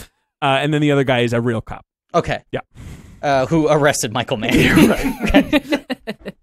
Yeah, what if that's Michael Mann? The only reason he makes movies is shit, I need 7 roles. I've been promising them all over town. Right. Anytime any criminal or cop has him in a corner. It's fine. I'll create a TV show called Robbery Homicide Division. Everyone can be in it. He calls his agent. He's like, give me a script with 87 speaking parts. I've had a rough week. The Bulls. The Bulls. The Bulls. Curveball. But yes, no, the cop scene where Tom Cruise is like, here's your test. Let's see how good you are. Mm-hmm. If you're any good, you'll be able to talk yourself out of the ticket. Yeah. And he's like, here's the threat. I'll fucking shoot these guys. You got limited trunk room. You got limited trunk room is a great way to put it. So there are 2 ways out of this. Either you're talking them out, or everyone is dead, including probably you got 2 more bodies. Yeah. Right. They get off just by a lucky break, which I love because then when Foxx does have to go into the club, you're like, he can't pull this off. I didn't think He's about already that. failed hard. Yeah. He tries to use the nice guy argument where it's like, come on. Well, also, his argument with the cops, he's like, a deer? And you're like, a deer? That's An your LA move? deer? And he's like, yeah, they're around here. I was like, I don't know much about LA. But he said like Mulholland, like it's up in the mountains. Like they have mountain lions there. And then, yeah. His windshield is so fucked. Yeah, the cops should be like, excuse me, I don't care if there's been a shooting at like 8th and La Brea. We're staying here. There's a body in this You can't drive around. I, not having seen this since it came out, went, what do they do about the windshield to get? Like, I was like, do they get a new car? Because surely this movie can't have a broken windshield the entire time. And it does. I mean, I drive around in New York City, like, you know, you see cars where you're like, how is that thing on right now? You know, like, I mean, some people just drive around in these things. Yeah. You know? But there's the cop thing, and then the supervisor calls up Yes. Louis De Palma and complains about the fact that he heard there was an accident because the cops called it in right before they were thrown away to investigate. It must have been one of Cruise's homicides, right? Yeah. And Tom Cruise gets like such fucking joy. Yes.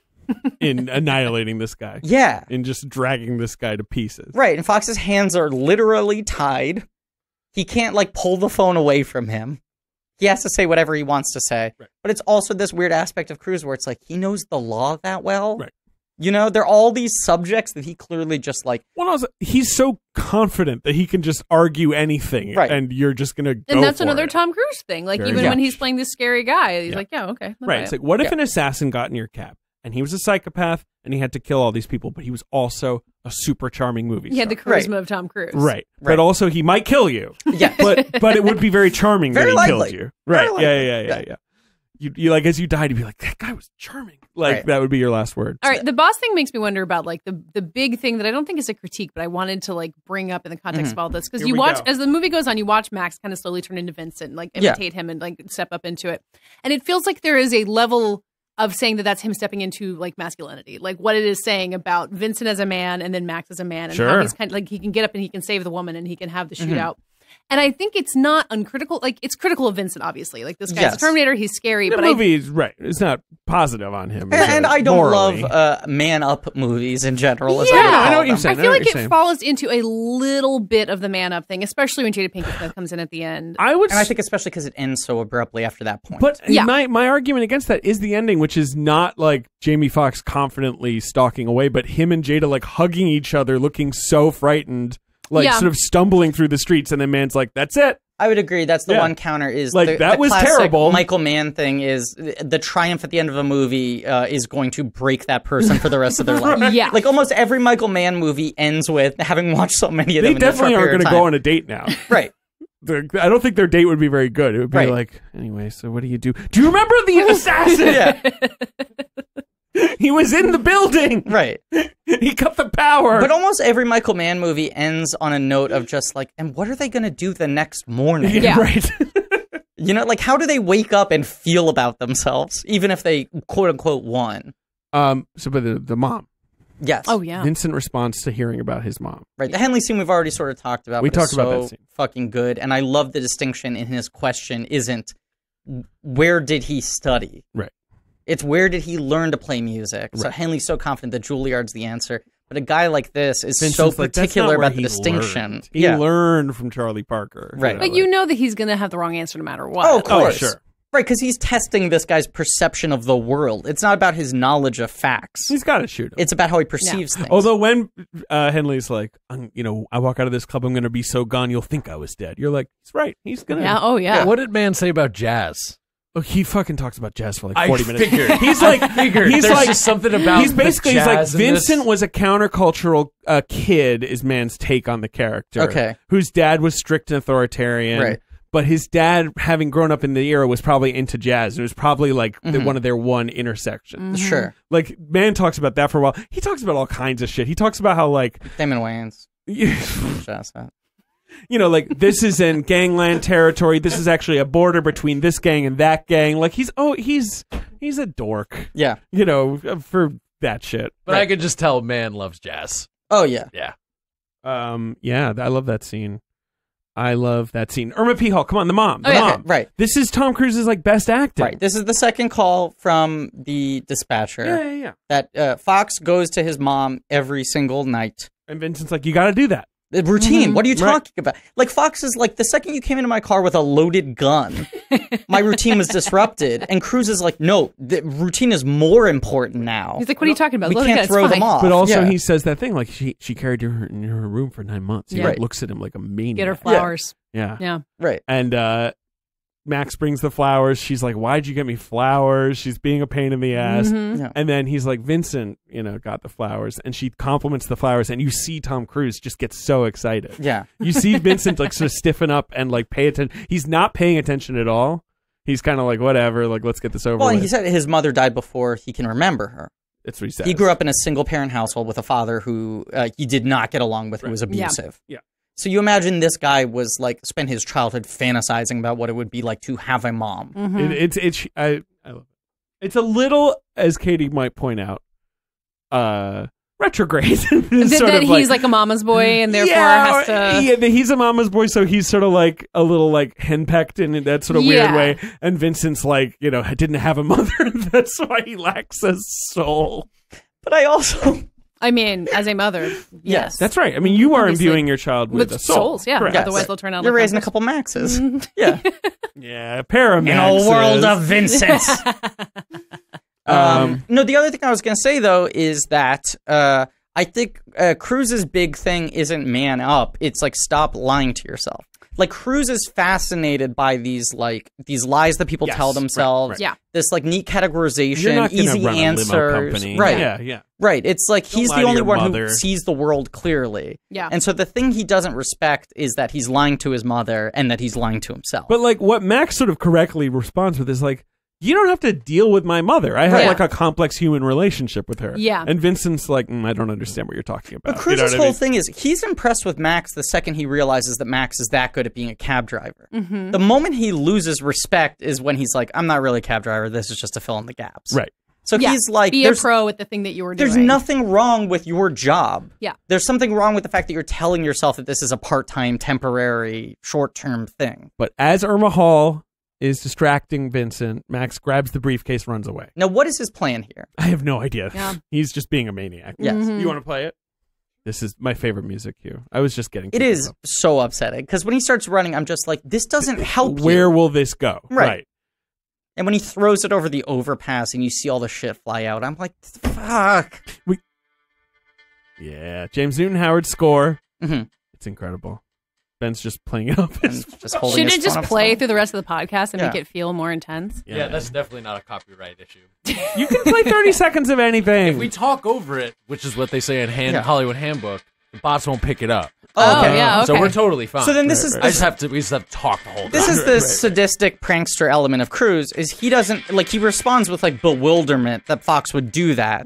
Which is fair. But then you right are after that... screwing up my work! Right. But then right after that, he's like, okay, cool, so this is an opportunity for me to test you again. Right. And wouldn't you think he would have a backup plan? Like, when all that stuff came out of the briefcase, I was, like, kind of surprised. Like, I figured he would have, like, stashed it away and thought ahead of it. Do you think this movie is what made people go, like, wait, what if there was a digital cloud? Yeah, Steve Jobs saw this movie and he's like, this is no good. That was his takeaway.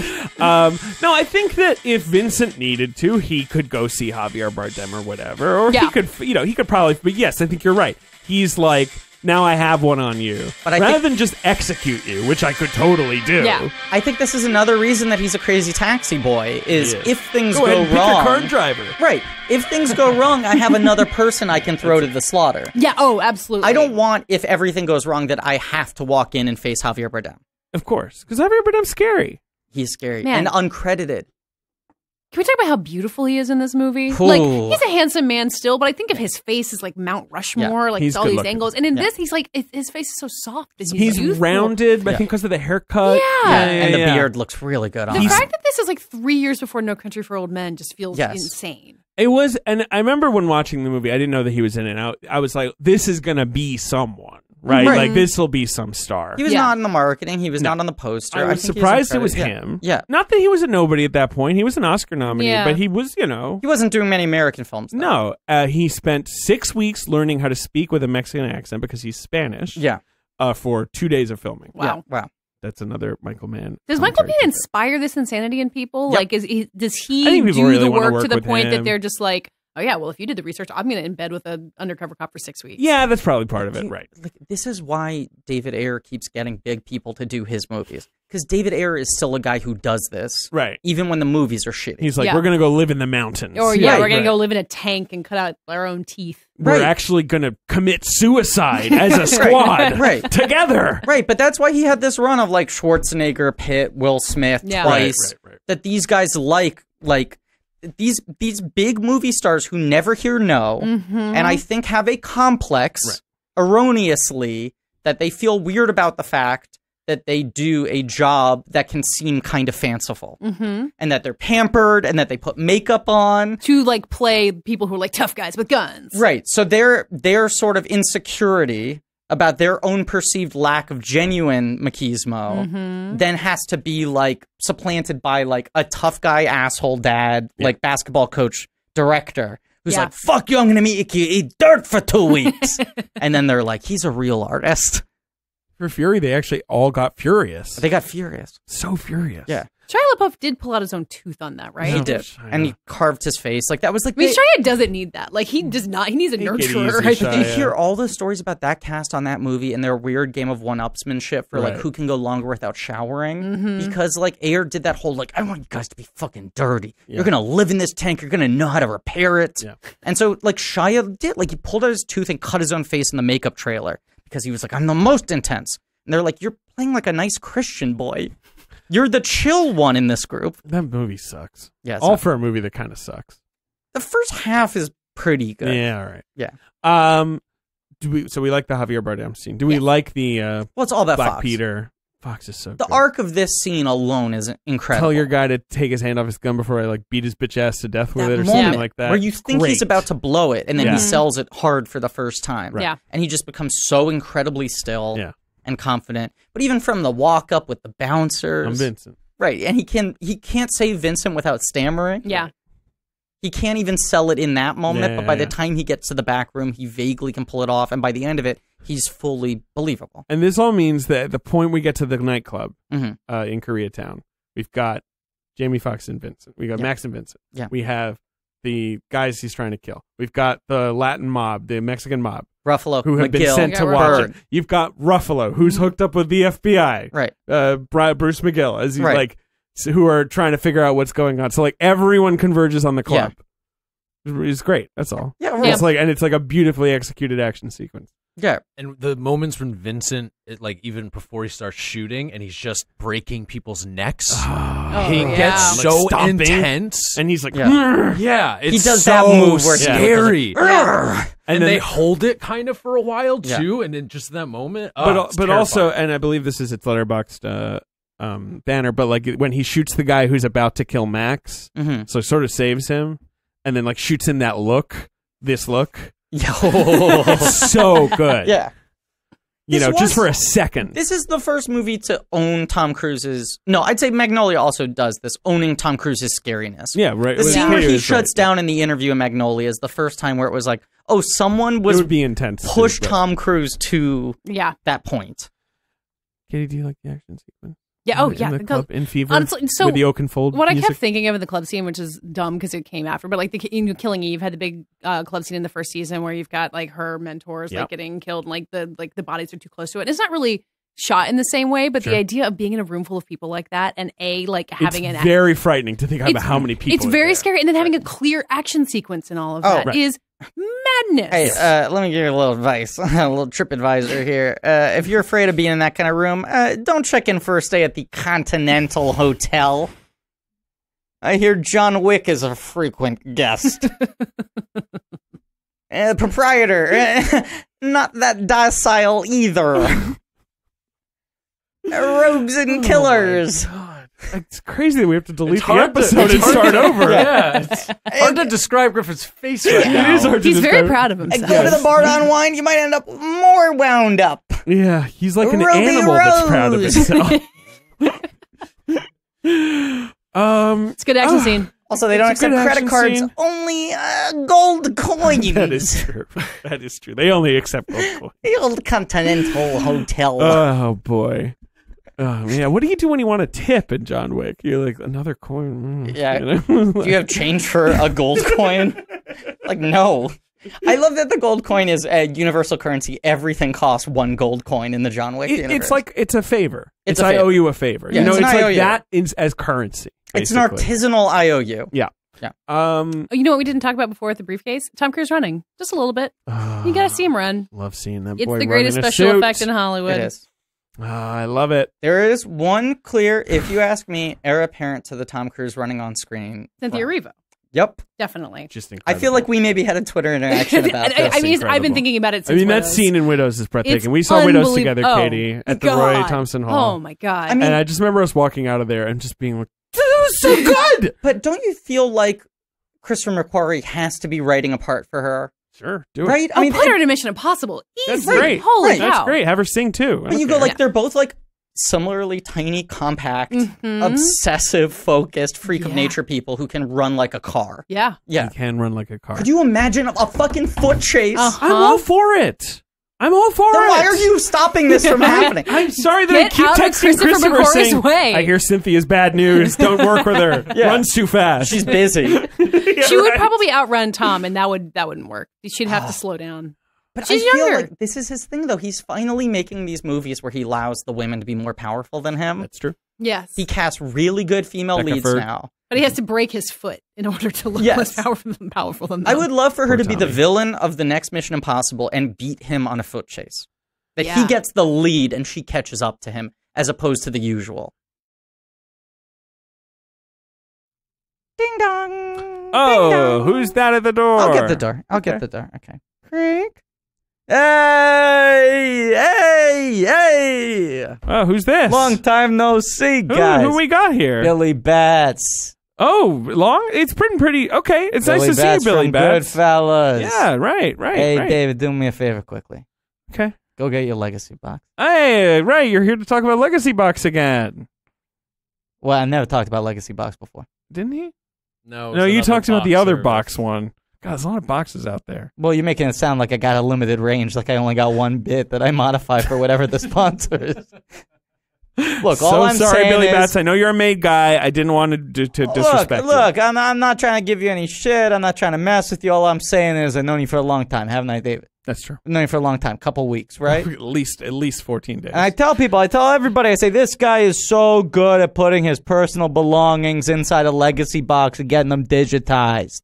Because you can, I mean, Legacy Box, they've been with the show before. They're an incredible service that is unlike, I mean, you cannot find a service like this. Photos, VHS tapes. You can give them any kind of like cherished, nostalgic memory. A film reel from 1971. Yeah, VHS tapes.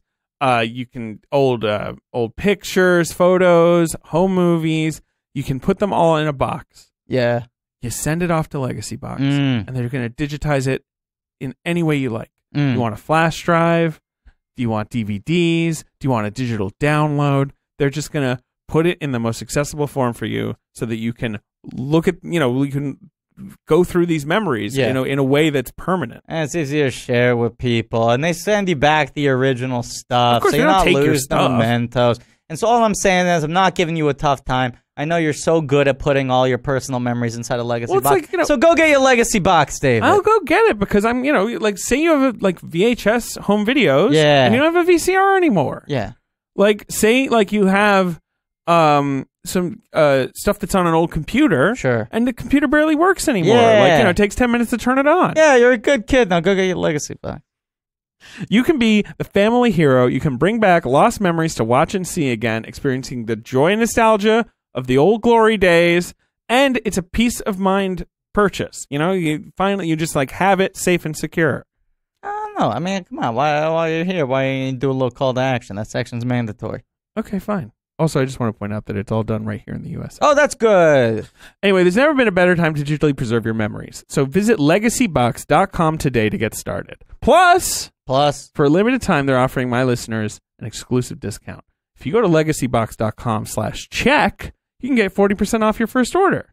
So go to legacybox.com/check, Save 40% today and get started preserving your past. David, I think the world of you. You're a good kid. That's nice of you to say. And I was giving you a little business, but it's all fun and games. This is good sport. I'm just, I'm teasing you a little bit. I'm giving you a little chin music because that's what we do around here. Okay. You know what I'm saying? But I know you're a good kid, so I just want to say I'm sorry about all that. Okay, that's and fine. I hope it made for an engaging ad read. I hope you have a good conversion rate. I was just coming by to help out in any way I could because I love you crazy kids. Ben, I love this the guy's thing all you're right. doing here. Now do me one more favor. Go get your shine box! Ben, get him!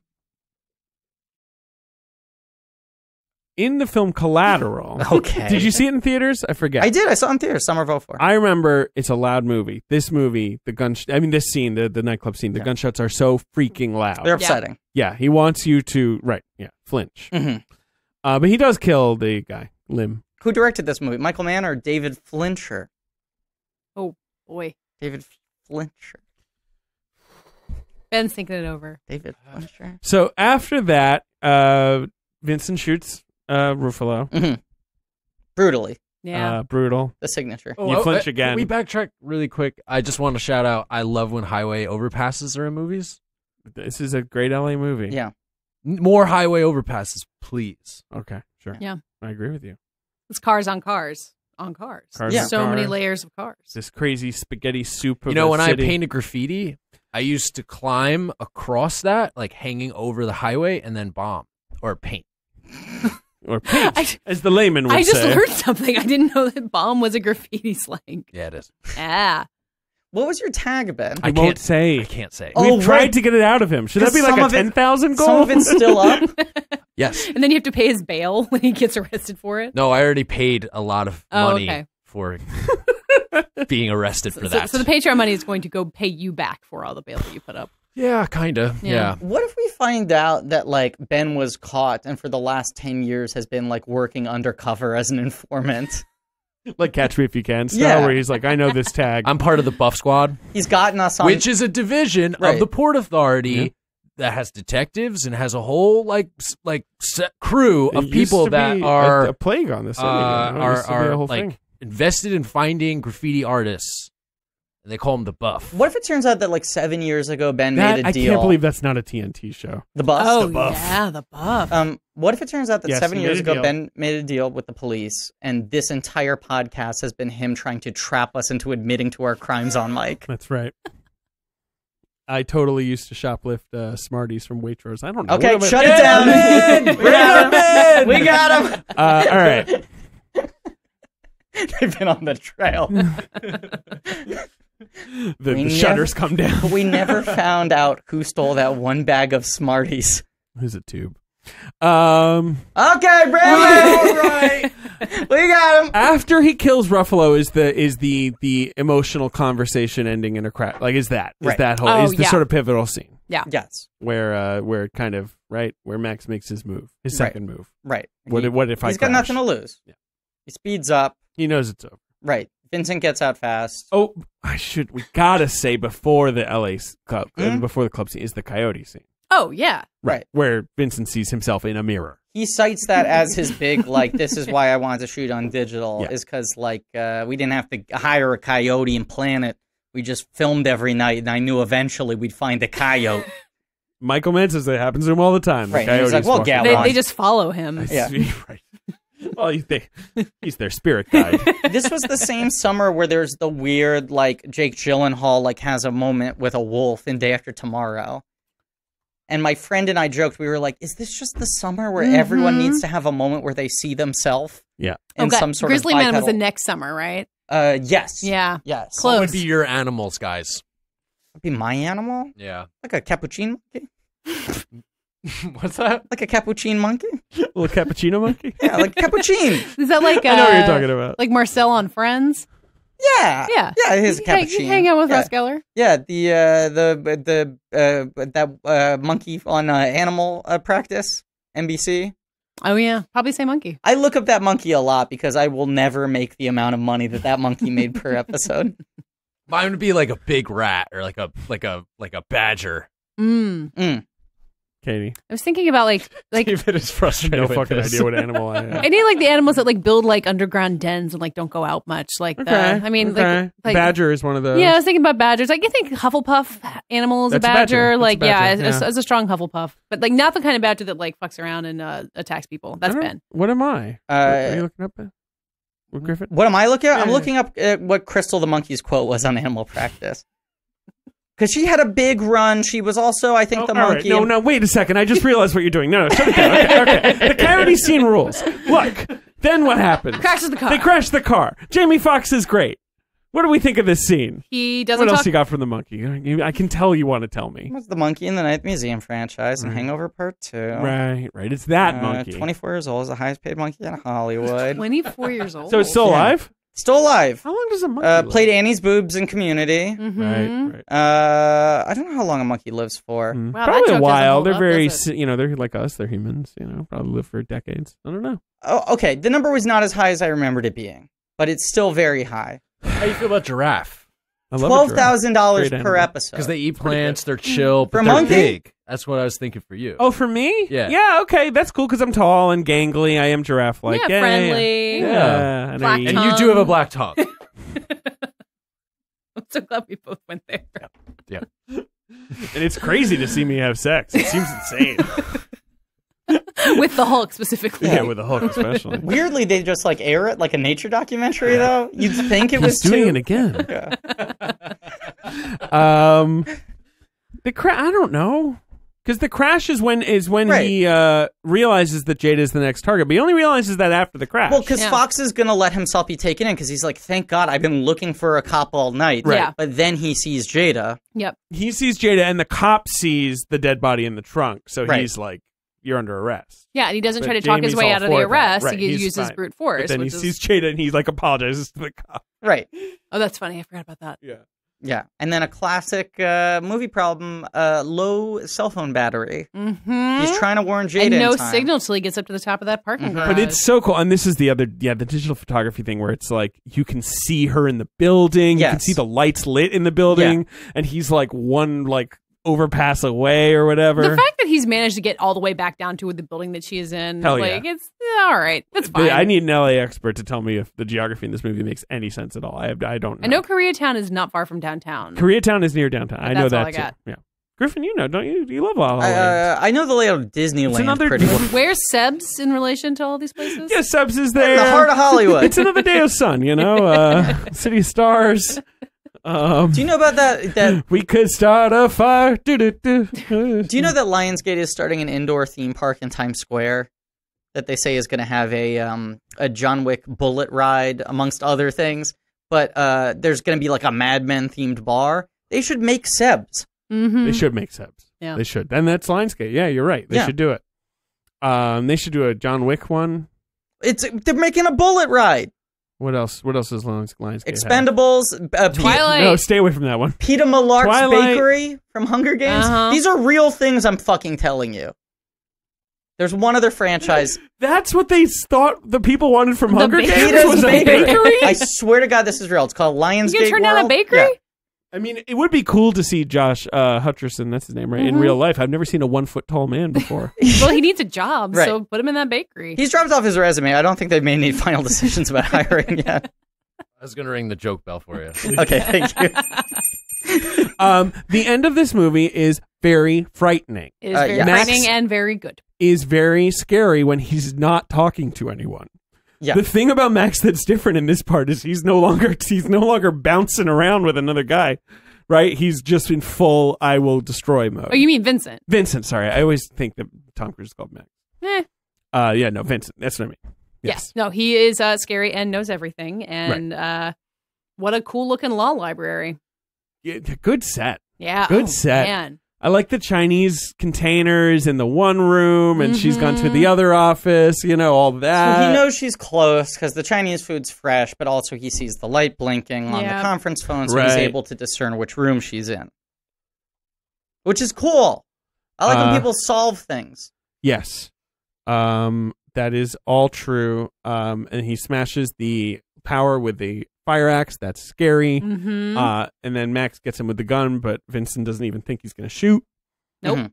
and then he shoots him, and blood goes everywhere from his face. That's how Foxx is able to stop him, is that Vincent has so little belief in Max's ability to murder a man. Sure, 100%. Do LA offices have subway access in the basements of them? I guess it must exist for them to put it in this. There must be some of that because, like, there's no street access. I mean, there is, I know, but like no one walks on the freaking streets in LA, right? How do you get into this? It's cool. I love the subway in this movie and in anything. New York has that with like where there's it's office. They totally exist in New York. I thought they all just led to parking garages. Sure. I almost every time I go to LA, I find it very difficult to figure out where to enter the building. Because they'll send detailed instructions for like any like appointment I have, but the instructions are just where to park and how to get from the parking lot into the office that you need to get to. Yeah. I tried to walk to the Soho House in West Hollywood with Richard Lawson one time before, and because we were at an Airbnb very nearby, and we walked and we go to the front door, and it's an office building, and they said, "Oh, you have to go into the parking garage and get to the elevator." We were like, "What?" Like they did not know what to do with us. Yeah. Well, you know my classic joke. Los Angeles is like the Disney Pixar Cars franchise, except with less human beings. Oh. I'm not going to ring the bell. That's what Collateral's about. So, David Flincher, this now. Griffin is sinking into his chair and sort of stretching his arms in either direction. And patting the table. Very strange. Yeah, I love that the end of Max, Vincent, he's fully robotic at that point. Yeah. You know, when they're shooting each other in the train car. Right. Is that he goes to get the cartridge and he can't even hold on to it anymore and it's out of his hand. He doesn't realize. And then that's when he realizes. And he's like a robot shutting down. He just sort of sits down. Yeah. Sits. Yeah. It's the first time Tom Cruise ever died on screen. And in like New York, it makes sense that this movie would end in a subway car shootout, but you would never believe that it would go unnoticed. In LA, it makes perfect sense that no one's on the subway and that he probably won't be discovered for a week. Right. As he says in the foreshadows in the beginning. Yeah. I guess Tom Cruise dies like a zillion times in Edge of Tomorrow. I guess that's the movie where he dies. But that's the second time. I know. I'm just wondering about other movies where he dies. Yeah. Well, I mean, he died off screen before Interview with a Vampire. Kind of. Yeah. Undead. Well said. Thank you. Good point. Yeah. Not a joke. Don't ring the bell, Ben. That was a very serious point. Ben was diving for the bell. We had to pull him off of it. He's got rug burn. He slid all the way to get the bell. So Collateral, that's the movie. It's great. And it's a masterpiece, and I love it. And it's one of my top movies of that year. And I love it. Katey, did you like the movie Collateral? I do like the movie Collateral. I don't know, like I feel like there's I've seen many other Michael Mann movies, and all of them I've seen and said, yes, I appreciate that this is a movie. I think this is why we needed, You needed not a dude. I mean, it's a boy movie. Like Michael Mann makes boy movies. He makes movies about, and it's not about masculinity in the way that like I famously really like Foxcatcher because it's a movie that's very explicitly about like how to be a man and relating. You like Foxcatcher. Notoriously, mostly. Fan. Yeah. No one else ever thinks about Foxcatcher, and this is about masculinity, but kind of in a lighter way, which in some ways I like. But it's also like some unexamined stuff I think about, like if you want to step up and become who you really want to be, you got to pick up a gun and shoot somebody, which I'm not opposed to, but I think it's in there in the text, and the movie is about other things, but it makes me not have the emotional grab with it that I think, because I love that story and for a movie up until the point where you pick up a gun. Yeah, I love a movie about like how do you become the person you actually want to be. Yeah, and it's not like like Jamie Foxx's real problems are not solved by this, and it's not a movie about them solving each other's problems. But like I'm no more confident that he's going to open his limo company. No, they're ruined. Yes, and David loves it. This movie made $101 million at the domestic. This is when Cruise he could not make less than 100. Yeah. 217 worldwide. I would do anything for a movie like this to make $101 million now. Like, I know. As much as I like cannot fall for it the way that David does. Like this level of like incredibly well made thriller. Yes. That doesn't feel long. It feels straightforward and contained, like and with stars. That's the other thing. It's nice to see like a summer action movie that like makes someone a star and also like fully warrants an Oscar nomination for acting. And like just lets two people talk to each other in a car for a long time. So which of the 2004 Foxx Oscar-nominated performances do you think is better? Because 100%. I mean, the Ray performance is pretty great, incredibly and impressive, the singing is good, and it's It's one of those. But he doesn't do that much of the singing. He does some, doesn't he? He does very little. Wow. Oh, He it's like filled a in Bohemian some of the Rhapsody stuff. situation? Right. Oh, he is it can that bad? do it. Yeah. Because it Because was you the did thing- on Gold Digger. Yeah. Right, but that was like, he said to Kanye, he was like, I didn't do the singing in the movie. There are a couple of things where they didn't have the audio tracks and he did it. I'd say that movie's 95%. Interesting. I didn't Yeah. realize that. Now let's play the box office game, please. Okay. Collateral opened to $24 million on August 6, 2004. Real crowd pleaser. Number 2 Mm. was a film we've covered on this podcast. On this podcast? A film I like, but audiences were not so fond of. Ooh, in 2004. A famously large drop. Famously large drop. So it come out in, this is its second weekend? Correct. It came out 1 weekend ago. Late July. late July. It came out. Dropped 68% in its second weekend. But it still managed to crawl its way to $114 million. Let's crawl a clue. No. Big drop. How much was the first weekend? 50. 50. And the second is 16. Oh, big drop. That is rough. It is rough. Okay, because Hulk is the It's Star almost Before like this has one film of the had biggest bad drops. word of mouth. Bad word Maybe of because of its ending. Oh. They just a dramatic head twist. What is it, Katie? Is it The Village? That's right. Oh. A great movie. That was a huge drop. Yeah. Yeah. Number 3 is another one of those adult thrillers that you were talking about. It is the second in a series that is now 5 films deep, including a spinoff. At this point, we're 5. Yeah, at this point. No, now, today we To are. present day. But this is the second movie. Right. This is the second one. They're 5, including a spinoff. It's an adult thriller. It's 2004. It seems there will likely be no more, maybe. Probably. You think it's kind of done? Yeah. You never know. 2004. Give me the numbers. It's made 124 in 3 weeks. It's going to make 176. Oh, it's Born. So it's Born. Supremacy? No. Katie. Oh, it's that one? Oh, So it's Identity, Supremacy, Ultimatum, Legacy. Okay. And Jason then Bourne. Jason Bourne. Do you know a fun fact about Griffin? that? Nerd. True. I have only seen one Jason Bourne movie. Guess which one it is? The Jeremy Renner one? Correct. You thought it would be a clean entry point. Guess what? New guy. This is a clean entry You're like, point. Oscar Isaac, we like him. He's in the beginning of the movie. Yeah. I hope he sticks around. Yeah. Number 4 Mm. is a movie we're going to cover on the podcast. Coming up. Manchurian Candidate? That's right. Oh, dang. Starring Denzel Washington and Hillary Clinton. Oh, wait, it's Meryl Streep. Yes. Oh, my God. Another movie that would never be released in the summer Oh, my God. today by a major studio. Probably wouldn't be made. No. No. Good movie. Oh, Never seen it. Have you seen it? No, I look forward to hearing you guys Love talk that about movie. it. You got the sweatshirt from it. I did. Adam Drozen, I hope I'm not mispronouncing that, who's a blankie, came to a tick thing in L.A. and gave me in a David-sized promotional Manchurian Candidate sweatshirt. That What David you've now always owns. wanted. Now, on the last episode we recorded, which I don't think was last week's episode, we talked about a movie that didn't exist. Number 5 at the box office is another one. Another masterpiece of not existing. Another masterpiece of not Another existing. film. Give me the numbers. 20 is the domestic total gross. It's opening to 7 this week. It's a Wow. rom-com. So that's not a good opening. No. Can I take a guess? Yeah.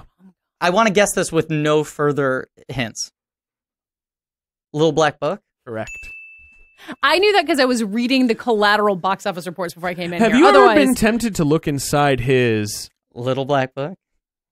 Brittany Murphy, Holly Hunter, Ron Livingston, Holly third build, Hunter. Ooh. And Kathy Bates, and right? Kathy Bates. Derek Simon, one of my oldest best friends, referenced on the show a lot. When he was in film school at NYU, his roommate, VJ, had the Little Black Book poster on his wall. Why? It's like a Brittany Murphy thing. He was, anytime anyone came over, and they were the guys who always had like tequila, so people would be coming over for like the pregame before the whatever. He would always be like, "You really should see this thing. It's got a crazy twist." What's the twist? He told me the twist once. Can I tell you? Yeah. Wait, now I'm trying It's to remember. referring to Spoilers his for Little BlackBerry, right? Like it's that specific a time. Oh, I assumed it was like an actual book. No, I think it's the joke is like, you know, our little black books are now BlackBerries. Like The superstructure of the movie is, I think this story is told... Thank you for saying that. Yeah. I think the story is told largely through flashback, with the superstructure being that Kathy Bates is hosting a Sally Jesse Raphael type show. I take it back. It's the Palm Tungsten Sea. Wow. Look at this thing.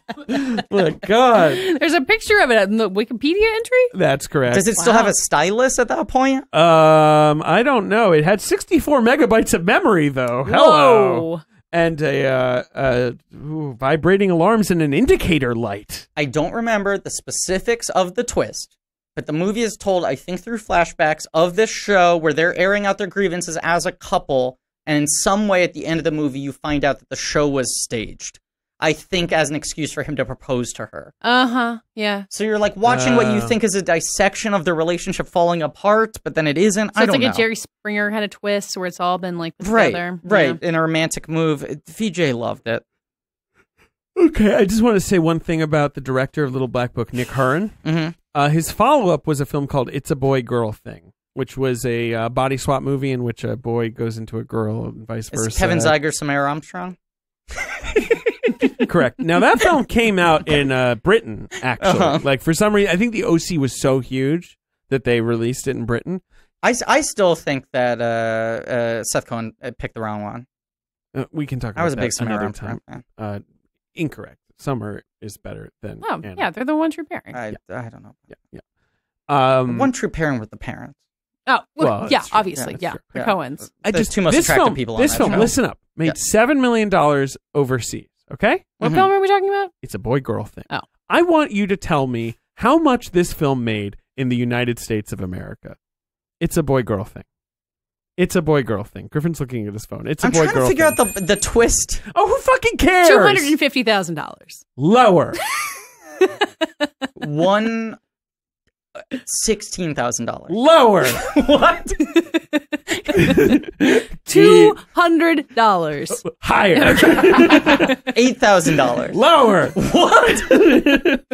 Two.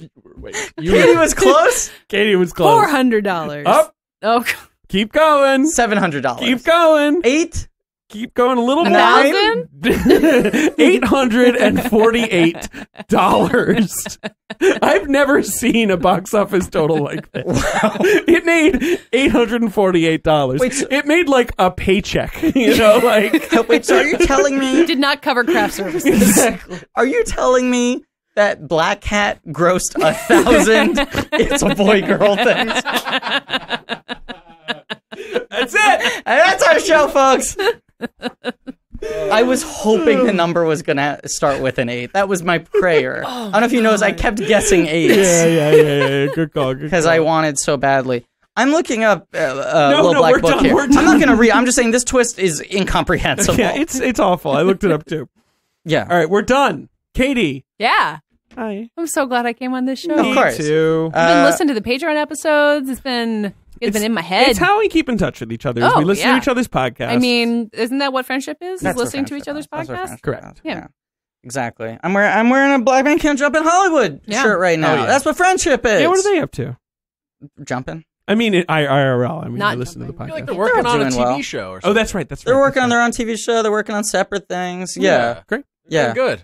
James Third's gone Hollywood. They're on Forever Dog. They're on which is Forever a Dog. great podcast network. They have some Yeah. cool shows. It's a great show. We haven't talked about them in a while. Yeah. They're the best. Yeah, they're great. I mean, they've been on the show a bunch. Like, Yeah. We endorse them. And you know who else has been on the show a bunch? Hey, Catherine. Oh, fuck, I forgot your middle name. Hasty. Hasty Rich. Hasty. One away from the Five Timers Club. I know. It's I exciting. knew when I moved away from New York, I was really going to slow my progress down. Well, but we've tried to stay on the ball and making sure you're still in the game. yeah, listen, I'm not giving up. You mentioned Patreon. I thought of a 5,000 goal. Ooh, we all have to get tattoos. No, it's the porch. No, it's the porch thing. It The porch is thing. the porch. Thank you for listening. Yeah, we can't let Ben pick because he's hang like, we do acid and then I drive a bus to fucking Calgary or something. I know a guy called Worm. We What were you going to say, Katey? I have to talk again because David Ehrlich was on the show at some point a while ago and failed to mention the podcast that I do with him. That's and right. I got You gotta so plug mad your at him. podcast. Plug your podcast. So we talked about Little Gold Men earlier. That's Vanity Fair. We can do that. Griffin's That's been on one. recently. David's Yes. been on recently. There's also Fighting in the War Room, which is another pop culture podcast with me, David Ehrlich, Matt Patches, and Dave Gonzalez. That's right. It's a good show. There's I one used to thing in listen common. to it, and then I met Katey Rich, and it was like Wow. meeting a celebrity. and I remember you didn't being need it anymore. starstruck at So trivia. fucking starstruck. I genuinely remember David tapping me and going, "That's Katey Rich." That's Katey Rich. That's David Ehrlich. I know them. Yeah. You know. I mean, I listened to their podcast. I went to trivia like such a small amount of times compared to you guys. I know, but it really is but like where everything It began. everything was. It was started the there. cauldron. Yeah, and I was It's the cauldron. I'll say a commonality between your two podcasts. In both cases, we've had 3 of the 4 hosts on the show. I know. We have 1 more to complete in Dave, both come to New cases. York. Yeah. Yeah. And Mike Hogan. Yeah. Bring him in. We should have Mike Hogan. You should on the have show. Mike That'd be Hogan on funny. for sure. What's like a good Mike Hogan movie though? Like I feel like I want him to do like After Hours. I want Mike on some '80s New York movie. no, get him talking about Gen Z stuff. That's What about fucking an early Demi? Like a Something Wild or something like that?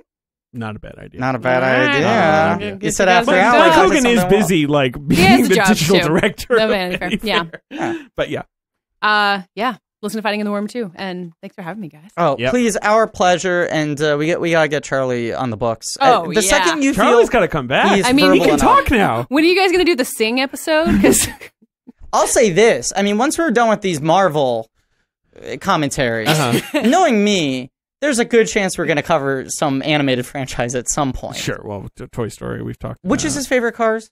well, Cars 3 is one on Netflix. So Okay. that's kind of the easy way out. Yeah, well, look, and He's been watching Fantastic Mr. Fox So these lately. podcasts usually run about 2 hours. What do you think Charlie can manage? 20 minutes Yeah. before I mean, he goes if crazy? you're showing the movie in the background, you sure. never know. It could work. Cars 3 is short. Oh, yeah. Cars Yeah. 3 is good. Hey, I mean, I mean, I've heard a tale about Cars 3. there's a rumor, unsubstantiated. Just make it the as always. Yeah, please.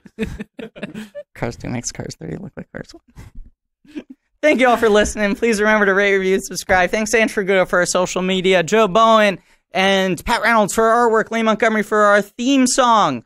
Go to blankies.red.com for some real nerdy shit. Go to TeePublic for some real nerdy shirts. Patreon, where we're currently doing the Marvel commentaries, and very soon we'll do the Cars trilogy. And as always, Cars 2 makes Cars 3 look like Cars 1. Right. I'm just going to keep saying it. Cars 2 Yeah, you said it. makes You said Cars it. 3 look like Cars 1. Cars 3 You can makes say it in Cars 2. Spanish now too if you want. Ring the bell!